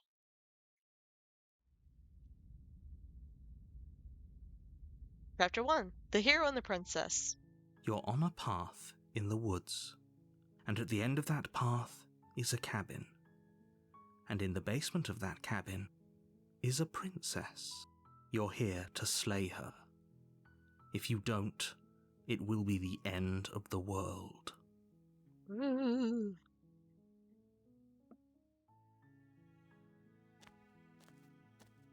You make your way up the short path to the cabin. You'll find the princess within. A warning before you go any further. She will lie, she will cheat, and she will do everything in her power to stop you from slaying her. Don't believe a word she says. We're not going to go through with this, right? She's a princess. We're supposed to save princesses, not slay them. Ignore him. He doesn't know what he's talking about. No other voice? Okay. The interior of the cabin is almost entirely bare. The air is stale and musty, and the floor and walls are painted in a fine layer of dust. The only furniture of note is a plain wooden table. Perched on that table is a pristine blade. The blade is your implement. You'll need it if you want to do this right.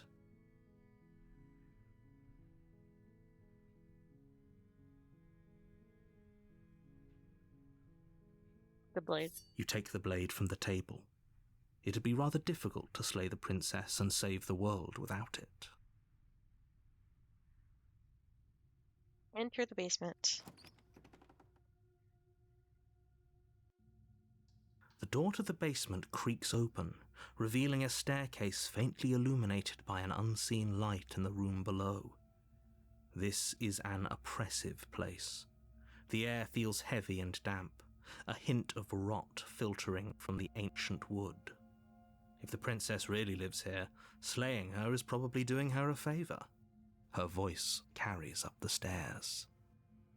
Who's there? She sounds dangerous. It's almost as if she's the one in charge down here. Don't let it fool you. It's all part of the manipulation.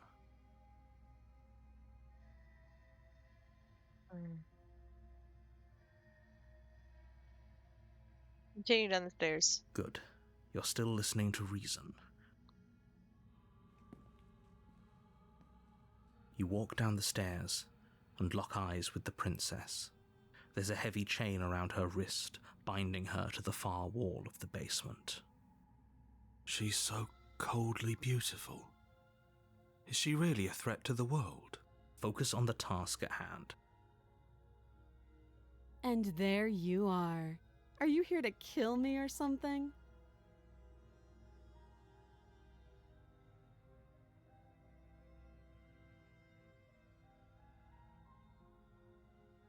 What? No way. Why would you even think that?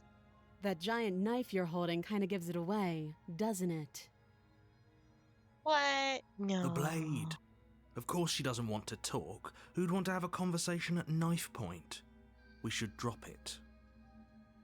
Don't you dare. It's fine. We can decide what we want to do after we talk to her. Maybe she really is a monster, but killing someone in cold blood isn't very becoming of us. Tighten your grip. You ignore the trembling in your hands and tighten your grip on the blade. You poor thing. Your hands are shaking. Are you scared of me? Because you should be. You step forward, your grip on the blade tightening as you steel your resolve. I'm probably chained up in this basement for a reason, right? And if that knife is the only weapon you have, you'll have to get close enough to use it. So, you should just drop it. Best not to risk finding out what I can do. She's unarmed. If you hesitate now, it'll be too late. End this. Slay her! Doubt, unfortunately, clouds your thoughts as you attempt to run her through. A moment of distraction and hesitation is all she needed to sidestep your thrust and deliver a catastrophic blow to your jaw. Oh. It feels like you've been hit with a sledgehammer. You can feel bone grinding on bone where your jaw has been fractured. Holy shit, that hurt! Though she's unarmed, the shock of that first strike is enough to stagger you, putting you and the princess on somewhat equal footing. Your blade slashes through the air again and again, and her fists connect with your body as many times or more, each impact as heavy as that first bone-crushing hit. We can still turn this around. Finish the job. You and the princess stare at each other, both gasping for breath, equally exhausted. You probably won't make it out of here alive, but you can at least make sure that she won't make it out of here either. Excuse me? Do you think this is what I wanted to happen? I have a duty to state the facts of the situation, and honestly, it's a miracle anyone is still standing right now. Can you not feel all those ruptured organs bouncing around in there? If the princess doesn't do our friend in herself, internal bleeding is certain to finish the job. The two of you clash for the final time. You feel your ribs break as she delivers a heavy blow, but you push through the pain, falling forward and sinking your blade deep into the princess's heart. Oh. The two of you fall to the floor. This was fun. The princess gasps, her voice an unhealthy rasp as her lungs start to fill with blood. You put up more of a fight than I thought you would. But I have to wonder. Do you really think this is the end? No. But you don't have time to worry over such things. Everything goes dark, and you die. Chapter 2. The Adversary. Yes! You're on a path in the woods, and at the end of that path is a cabin. And in the basement of that cabin is a princess. You're here to slay her. If you don't, it will be the end of the world.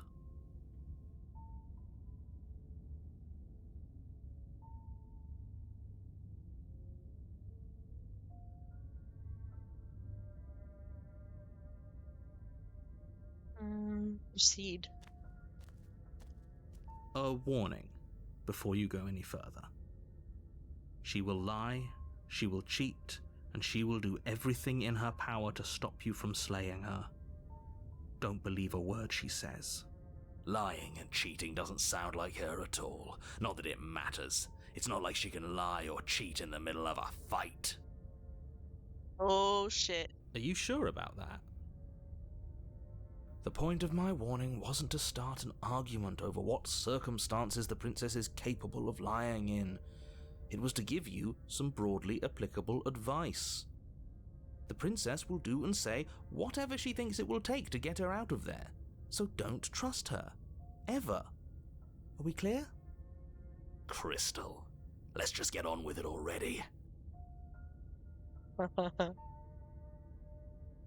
Enter the cabin.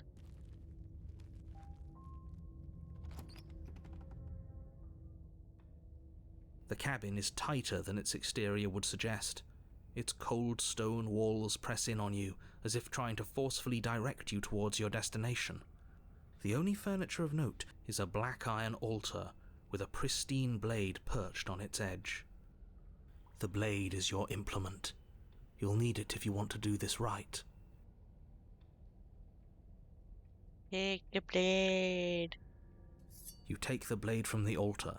It would be difficult to slay the princess and save the world without a weapon. Enter the basement.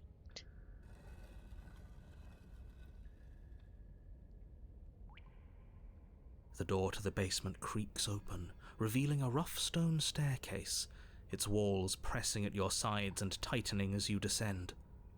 The air seeping from below is heavy and oppressive, with an almost sulphuric odour to it. If the princess lives here, slaying her would probably be doing her a favour. Her fierce voice carries up the stairs. Is that another challenger? Finally. It's been ages since I've had a good fight. This isn't what she sounded like last time. Her voice is a little deeper, almost threatening. Good. Sounds like my kind of princess. As much as I appreciate the enthusiasm, just make sure you don't let your bloodlust get to your head. You need to stay focused and keep your wits about you.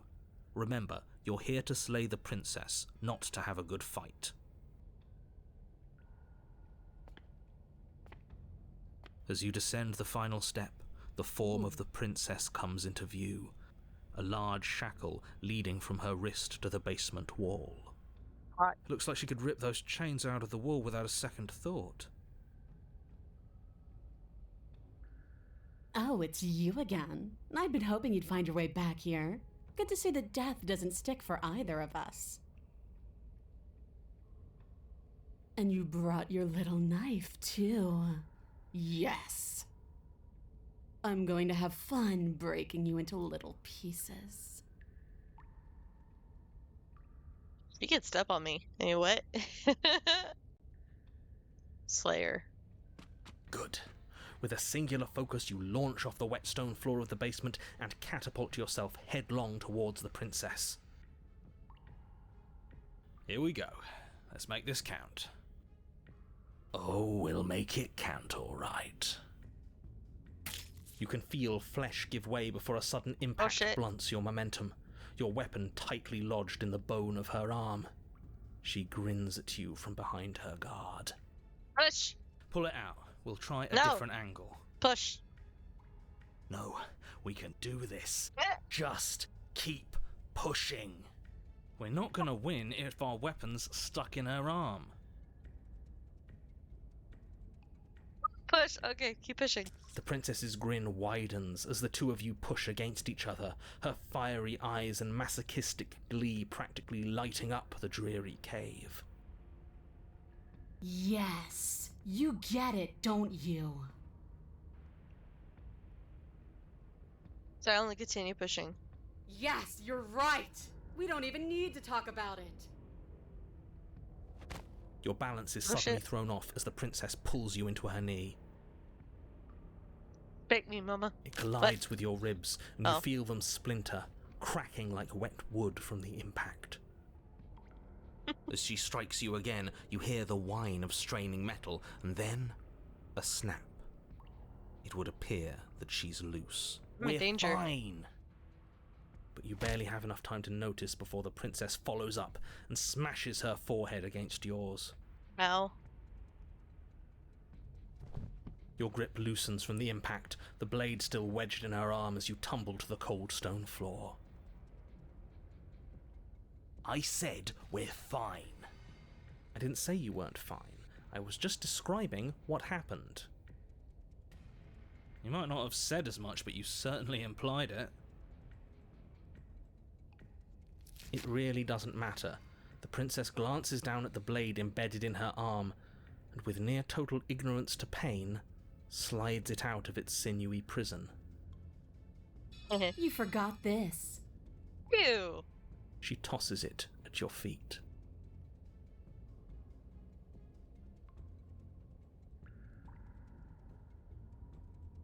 Yeah, pick up the blade and attack her again.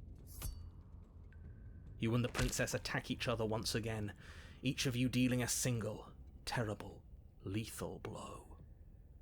Wait, does that mean we're dead? Or rather, about to be dead.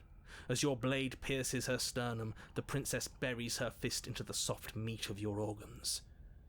You feel a few horrifically painful pops, a gush of fluid, and it's over. No. It's finally over. No. No, it's not. Oh. We're just getting started. But it is over. Dead is dead. I know this isn't the happiest ending for you, but No, you it's happy. saved the entire world from ruin.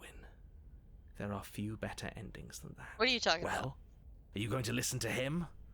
Or are you going to listen to me? Get up.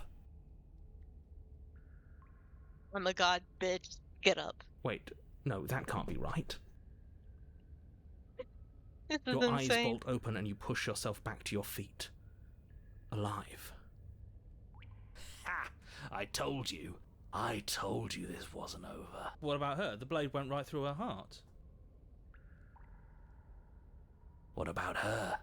If we're fine, then she's fine. No, she's dead. She has to be... No! Right. We're all shit out of luck, aren't we? Oh. I knew it. I told you we should all believe in her. This is perfect. The princess rises from the ground, staggering slightly, one hand wrapped around the hilt of the blade still buried in her heart. We don't even need to start over anymore, do we? Let's go again. Okay. She pulls the weapon from her chest, barely wincing, and hurls it at your feet. You know what to do. Again. But she came back. What's the point of fighting her if she can just do that? All of you need to settle down. This whole situation is coming dangerously close to untethering. She clearly never actually died. You just missed her heart, that's all. Oh, we just missed her heart? Oh, of course, that's all. You were the one who said we hit her heart. You were the one who said it was finally over. Well, I guess I had it wrong. You guess you had it wrong. Aren't you supposed to know everything? I never said I knew everything.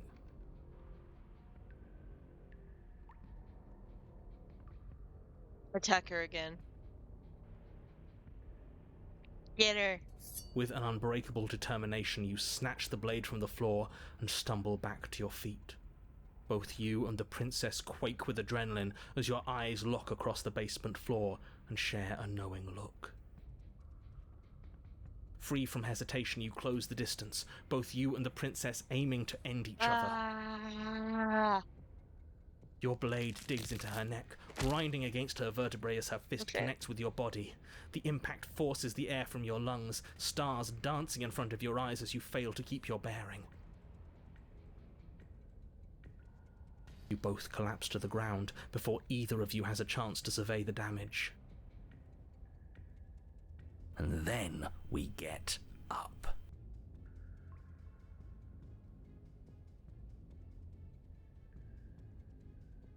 Okay, get up. Yes. And then you get up. That was a good one. More. Slay the princess. You and the princess exchange dozens of devastating blows. Sometimes you manage to Damn. strike first, and sometimes she tears through you before you have a chance to act. But more often than not, each of you fells the other in the same moment. And then you get up and do it again, and again, and again, and again, and again, and again. We're all still here. This is all gonna be okay. Isn't it? Isn't it? And he doesn't answer the voice. He'll never answer. He's gone. What are you waiting for? I'm right here. Do you think this is... What is this place? Did we do this? Huh. I didn't think we had it in us. But I guess that stuck-up control freak was right. It's the end of the world, isn't it? It's the end of everything. Far from it. We're still here. And she's still here too. The princess stumbles and her body slumps. I feel so... tired. There we go.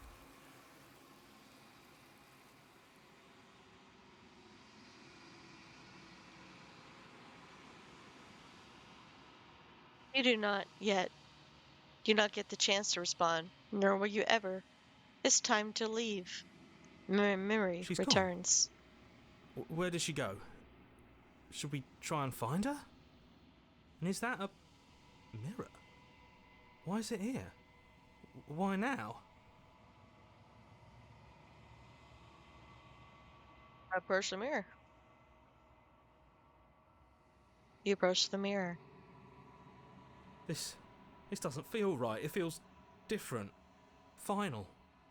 Screw the mirror. We just need to find the princess. The voices feel small, distant as you approach. Gaze into your reflection. Silence as you reach forward. They're gone once again. The mirror always makes them leave, but you need to see what's in it.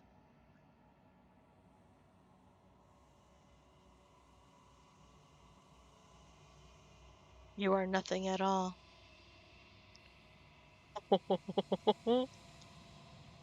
But that isn't right. You can't be nothing.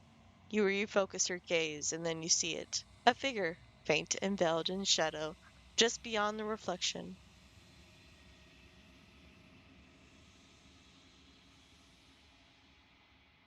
Are you me? I think you know what I am. Oh! A crack slides down the center of the mirror, splitting the image and the glass in two. And then another crack forms, and another, turning the mirror into jagged shards of broken glass.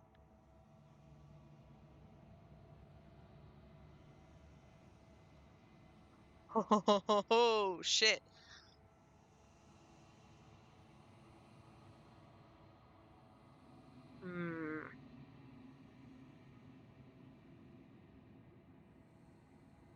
So you're the narrator. I was wondering if I ever get to see you. The narrator, yes. I suppose that's my job, isn't it? You needed help after all, an objective voice to guide your blade. But you were never supposed to see me.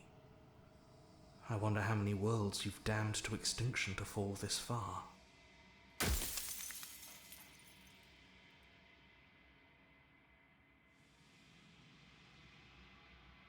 If you're not me, then what are you? I am an echo, likely one of many.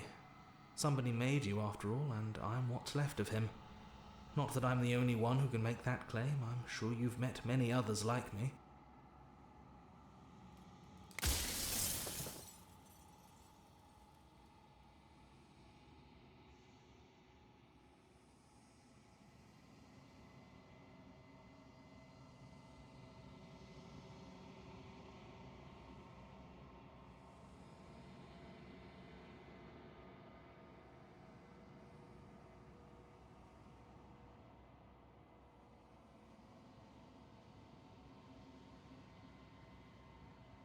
What is the princess? Did you make her too? She is the shifting mound, the ebb and flow, the capacity to change. She is transformation, or most of it. Her nature is why I had to die, for she becomes that which others perceive her to be. But an echo can't perceive things, not in the way that people can. So I tucked a part of myself into the folds of this construct to guide you. This isn't the end just yet. You can still destroy her and save everyone. You were made to do this single task, and you will still have a chance to fulfill your purpose once I'm gone.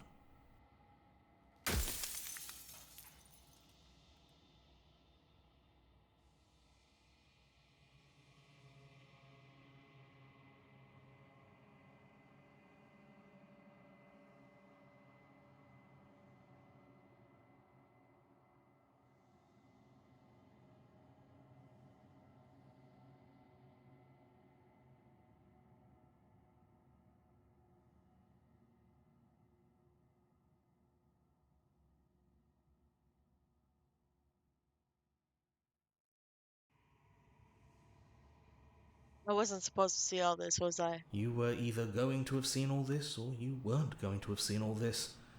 This is worse, but you still have an opportunity to save the world. You can still slay her.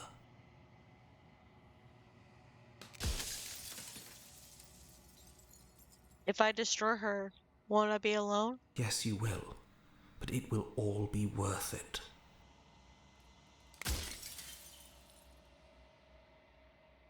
In one of my lives, you doubted yourself. You thought that all of this was wrong. Oh, did I? That means nothing in the grand scheme of things. This construct you're in contains every possible world at once.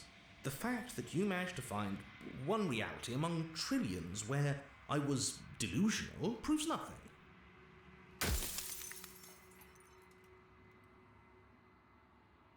Why would you want me to destroy the concept of transformation? Because among other things, she is death itself. To rid the world of suffering, to save untold trillions from being lost forever to the cosmic wind, she must be destroyed. If I destroy her, how is that existence any better than death? Or even different from death at all? Honestly, it feels worse. When I broke the cycle, I made sure that the tear was rough. You carry a part of what should be her, and she carries a part of what should be you. Things won't be as they are now, but they won't be nothing either. Besides, anything is better than oblivion. In the end, nobody wants to leave.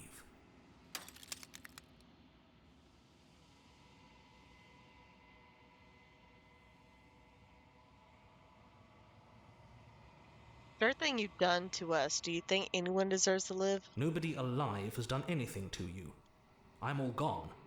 But if you and the princess want to smite the rest of them for the crimes of a dead man, if you really want to be that petty, there isn't much I can do to stop you.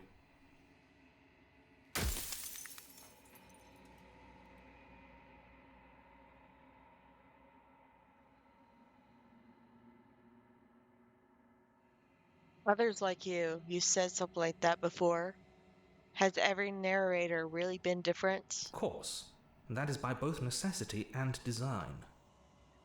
This construct you're in exists in many places at once.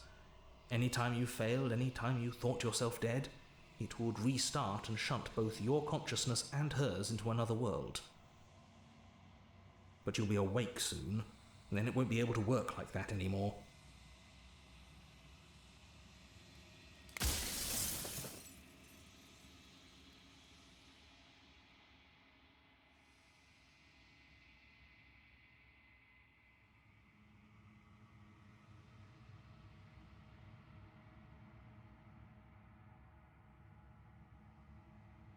I'm not gonna slay her. And I want you to know that before you die for good. Well, there's no reasoning with a god. Even one you've woven into existence yourself. I've said my piece, and my time is up. It's like I said, I'm just an echo, and echoes always fade away.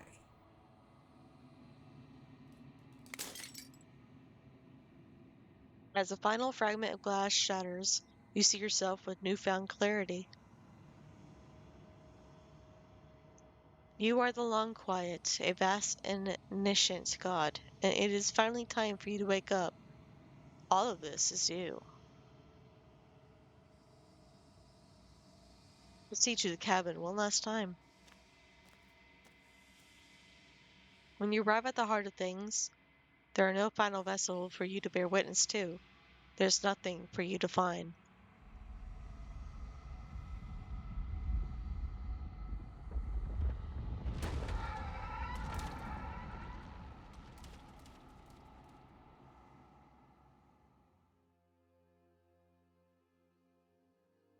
I can finally see you, and you can finally see me.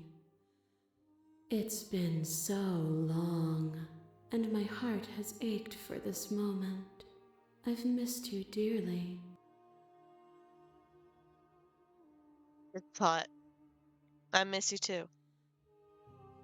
She unfurls an endless cascade of smiles in response, and then patiently waits for you to continue.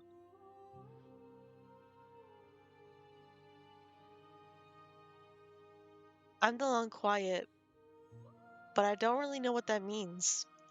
Names are their attempts to capture that which cannot be captured. They call me the Shifting Mound, a pale imitation of what I actually am. You know about the echo? Did you hear our conversation? Every word you spoke found its way to me. I know him, and I know his construct. He was deluded by his fear of death.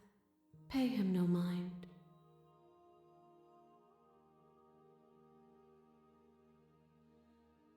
What happens now? Ever the passive player, always reacting and never acting. But it's woven into your nature, isn't it? When the echo spun us from one into two, he gave you a choice and me a role to play. I am not death, but I contain it in my multitudes. So, will you attempt to destroy me and bring about a world devoid of death and the possibility of meaning? Or will you open the final doors to our liberation?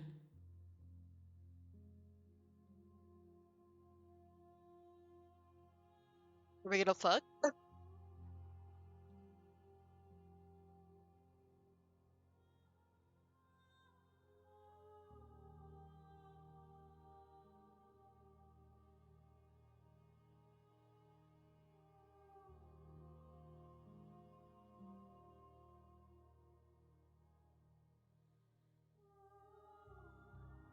You were always going to become this, then what was the point of me doing anything? Did it even matter what roads I walked if all of them would have led to this moment? If you're saying that, it's because you don't yet understand. But we cannot use words alone to grasp at things that words cannot express. And you cannot rationalize with logic that which defies it. Violence and passion are dances that both of us know well. If this is what it takes to enlighten you, then so be it. The sensation of bleeding and sweating and breaking and mending and dying and living comes back in vivid color. You feel the shame of 100 deaths and the pride of 100 conquests. All of the peaks and valleys weaving themselves into a single tapestry, free of beginning and free of end. Do you remember when we killed each other with such fervent passion that death itself no longer sat on our shoulders?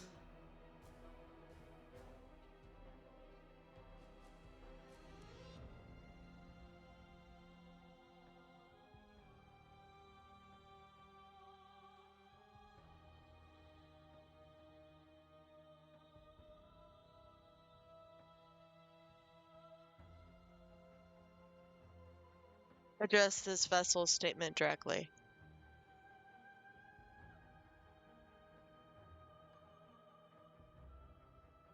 That was beautiful. It was. Triumph does not exist without defeat. Birth does not exist without death. It is through conflict that we create beauty. My masses mob you. There is no beginning to them, and there is no end. And there is no There is end. only the flood of There bodies. is only the flood In every of moment bodies. you hold every possible sensation Every at moment once, you and hold then you every hold them all possible again. sensation at once. And then you hold them all again. Oh shit. But in the end, you reflected it back at me. For a brief moment, both of us were everything. We can be everything again. We can weave a beautiful and endless song.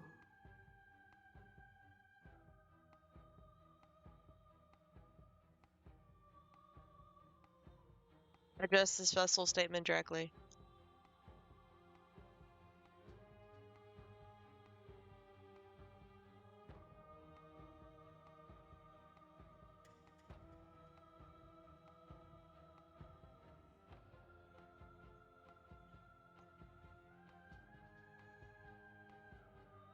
To contain everything is to contain every evil along every good. Can we not shed the confines of our old selves and create?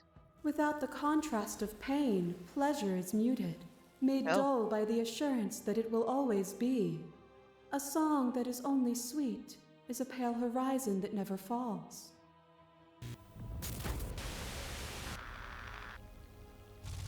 A shiver passes through you as unseen fingers dance across your skin.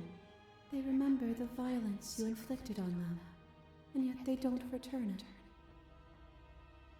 I offer you absolution. Can you take my hand in yours? You felt the pain you caused another, and you were willing to sacrifice everything you thought was you to set me free. Without sin, there is no redemption. Address this vessel's statement directly.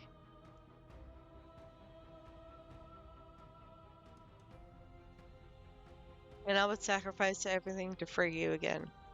And yet there is nothing left for you to sacrifice, so long as you accept me with open arms. To question everything is to deny the truth in front of you. By believing in your suffering, you make your suffering real. By believing in your limitations, you placed a shackle on your neck. Yep.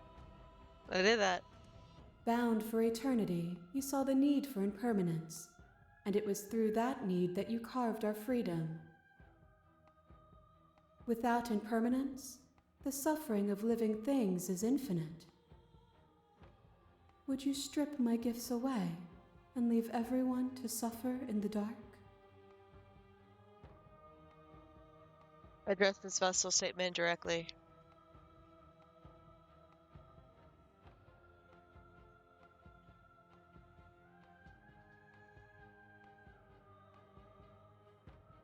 They'll get over it. They'll see your end as a gift in time. Or, in time, would they see it as a curse? A picture of a life, and a picture of a life, and a picture of a life. How deep must repetition still our movements, until even the air we breathe is stale. You doused the flames of false devotion, and in my despair, you lifted my chin, and the two of us danced beneath the stars. But the stars can't be seen unless the flames go out and the walls come crashing down. Can you not do for all things what you did for us? I dress.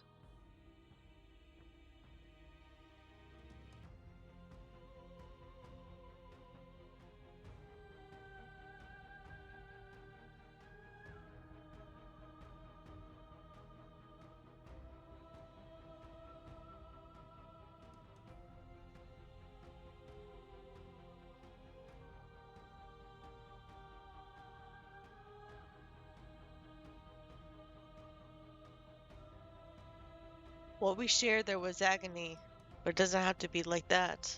We could find a way to make things better. What we saw was a world without me.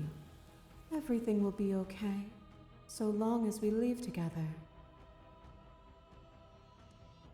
As the clash between you abates, you begin to shake. You will rapidly dissolving. Nothing is immutable. Everything that is exists only in relation to everything it isn't. There is no constant. There is no center. Open your eyes and accept what we are. We can leave this prison together.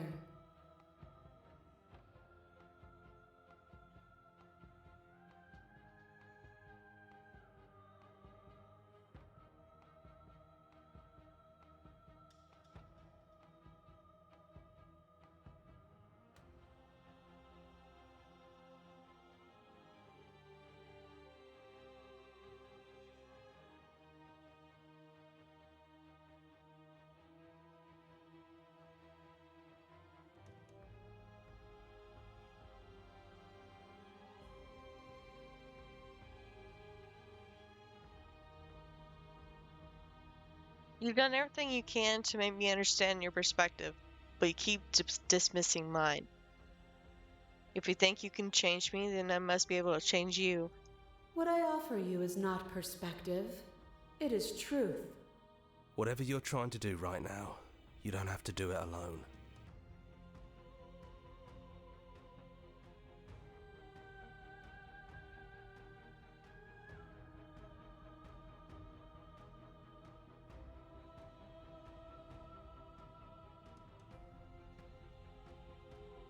Which hero are you?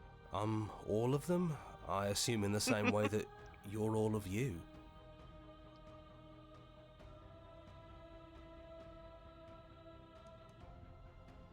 I have no idea how good it is to hear you. It's good to be here. She's too many things all at once out here. If you want to get through to her, you need some way to get through all of that divine confidence. There's still a piece of me nestled close to where it all began. I can take you there. I can take you to her heart. It's time to resume our dance. She's relentless, isn't she? Let's make this quick. Are you ready? I'm ready. Then let's go. Yeah. Yeah. What's happening? Yeah. And here we are. I'd say we were back where it all started, but I guess it's a little after that, isn't it? Yeah. Do you need me to describe things?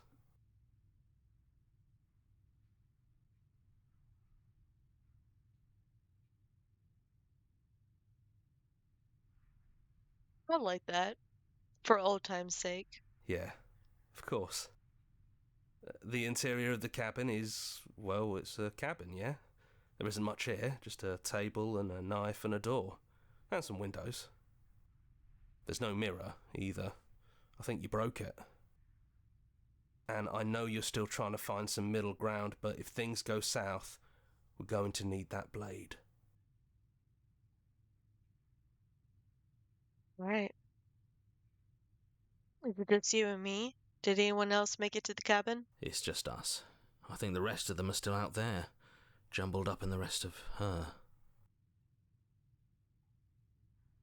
Is the narrator really gone? Yeah, it's dead silent in here. Whatever it was that was left of him, I don't think it could handle you waking up to godhood. Pretty sure he got obliterated.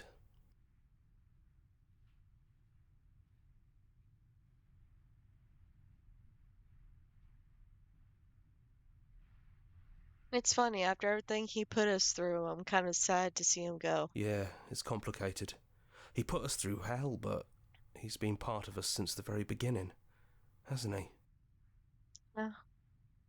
Take the knife. That's probably for the best. It's always seemed to give us more options than not. Into the basement. The stairs. Do you remember the first time we were here? The first time we heard her voice? I don't know what you want for us. She sounded just like that. Timid and gentle. Only she didn't know us. Continue down the stairs. And down we go. We shouldn't keep her waiting. What's that knife for? Have you changed your mind? Are you going to kill me? What if we just talk for a bit? Maybe we can figure this out.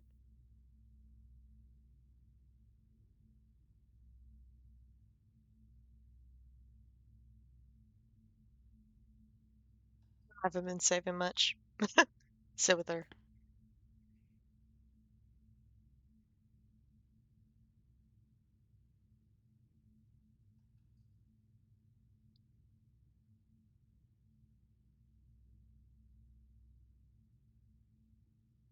I don't want to have to slay you, but I don't know what other options there are. Then maybe you don't have to kill me. Maybe there never even has to be an ending. I'm able to do the things you believe me to be able to do. So make me put it all back. Help me fix the Echo's construct and make us both forget. Oh. Help me send us back to the beginning, before we woke up, before either of us saw the truth. Can she really do that? Are you sure that's what you want?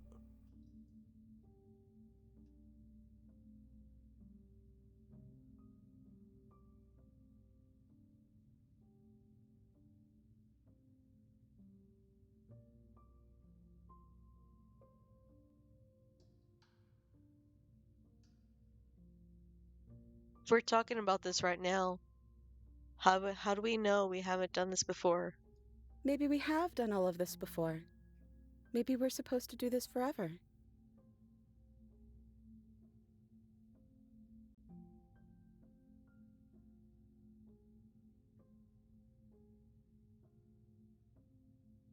How do you know that things won't end worse?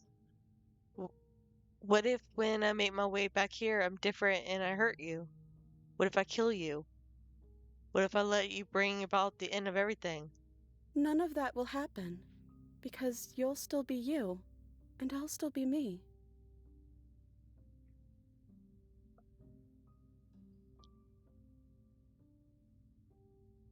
But how do we know that? We'll have to decide to do this every single time forever. Eventually, something is going to be different. I know because it doesn't matter how many times we've hurt each other. I've never stopped caring about you. And if you feel the same, then everything is going to be okay.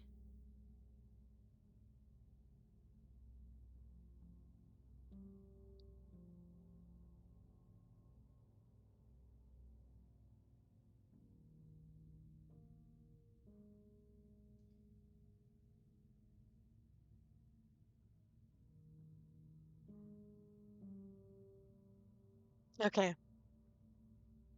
Well, let's do it. I believe in us. Agreed to our plan. Okay, if this is your choice, then we're doing it. I guess I'll see you on the other side. She takes the blade from our hand. She raises her gentle eyes to ours, a fondness in her gaze. I love you. Everything is going to be okay. I love you too.